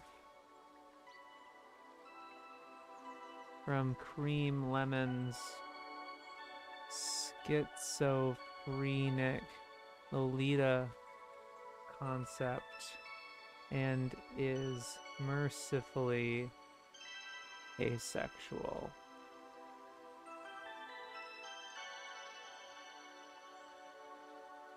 Let me read the first edition.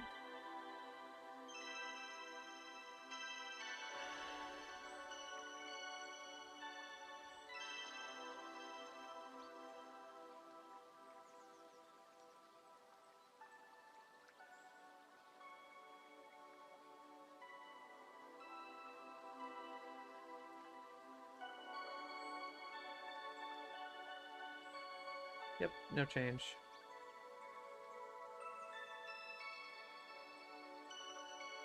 Three-Eyed Prince.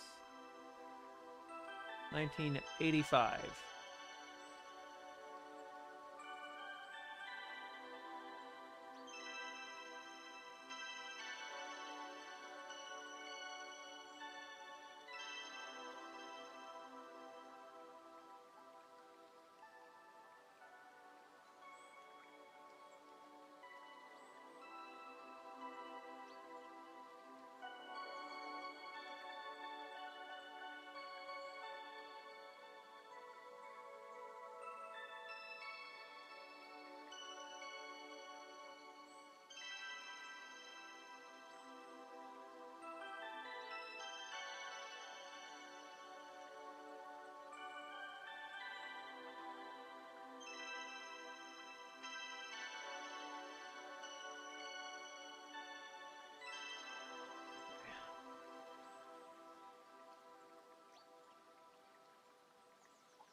47 episode TV show.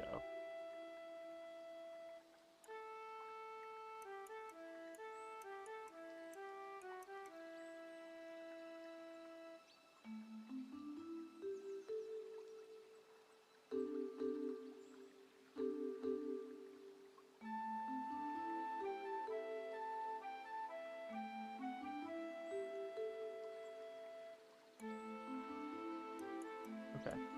And we're almost there. Almost there with Thumbelina. It's the Thumbelina is the next first edition article. And that's the last one we're on. But we're going to do 2009. Thriller Restaurant.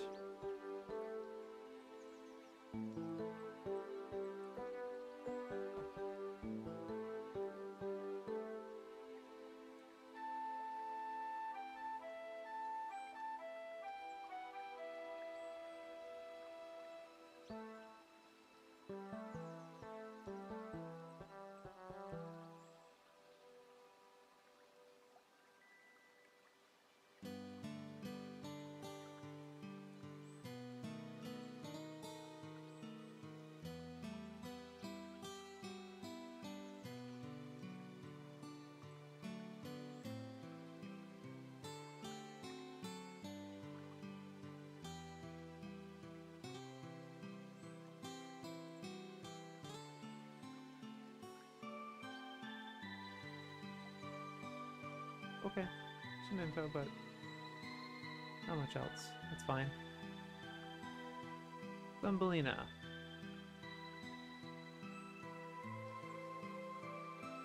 Last one. The movie made by Tezuka Studio for Toei.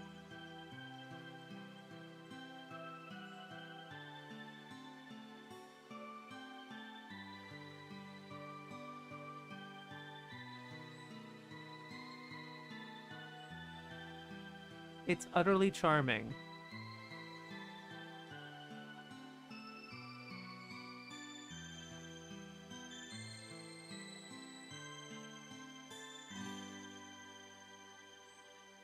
Okay.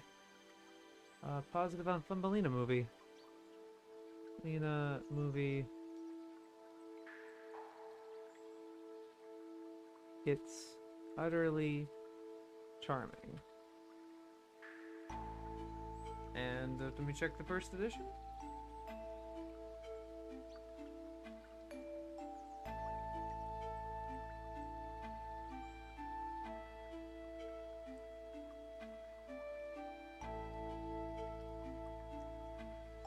Yeah, that's it.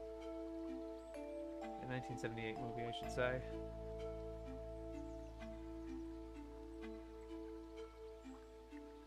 Yeah. Oh, that's it. We did it. Oh, man. Good times. Hope you all had a good time. Not as hot and spicy, but that is okay by me. And I could tell viewership very declined in that last half hour. And I don't know, it's been pretty consistently like 7 or 8. 7 at the moment. Yeah. Won't waste your all's time. Sanji opening a restaurant, Thriller Bark? Miss anything crazy? No. Nope, they didn't have anything. They didn't really have much else afterwards. Okay. Well, I don't want to keep y'all too long. I don't have too much else to say, really. We have finished that chunk. And so we'll be back hopefully Friday, which is when One Piece live action comes out. Oh boy. Fun. Yeah, it'll be out by then. It's out on Thursday. So it'll be out on Friday, September 1st. I got a lot of stuff happening in those next 2 days. Yeah. But yeah, that'll be it. Nice. I'm watching more Treasure Island soon. Oh, great. I hope you enjoy. Thanks for the stream. Thank you guys for tuning in. This is what, you this consistent viewership is really always what makes it worthwhile. So it really means a lot that this project happened at all. because of your guys' support. Serious, and that happens. That's said a lot. That's said all the time. But I really do have to reiterate that like I wouldn't keep doing it if there wasn't a steady interest. And it means a lot. Seriously. Are you watching it on stream? Oh, One Piece live action? I'm not. But I am intending to watch at least the first episode with spilling the milk. So we'll see how that goes. I don't know if that's going to be a great environment, to be honest with you, because I kind of expect them to think it's terrible and then just shit on it the whole time. I hope it goes okay. I kind of expect it to be good, actually. I'm hearing a lot of positive reception so far. So we'll see. I just want Jack to not be a wet blanket. That's all. We'll see if that happens. I don't know. We'll see. The show doesn't look as terrible as I thought it would be. Yeah. Still can't believe the summer is almost over. Just 8. What are we doing? Just finished up Paired, and actually I was about to tune out. About to log out. Thanks, man. Ending soon. Yep. Alrighty. Sorry I didn't chat more, but I enjoy the streams. No, you're good, Glowworm. I'm happy you pop in and just say that you're here. That means a lot to me because I don't see the numbers or anything. But yeah, I'm happy you've been tuning in. Yeah, thank you everybody for coming. Hope you enjoyed. You guys have a good night. I hope to see you on Friday. Yo, peace.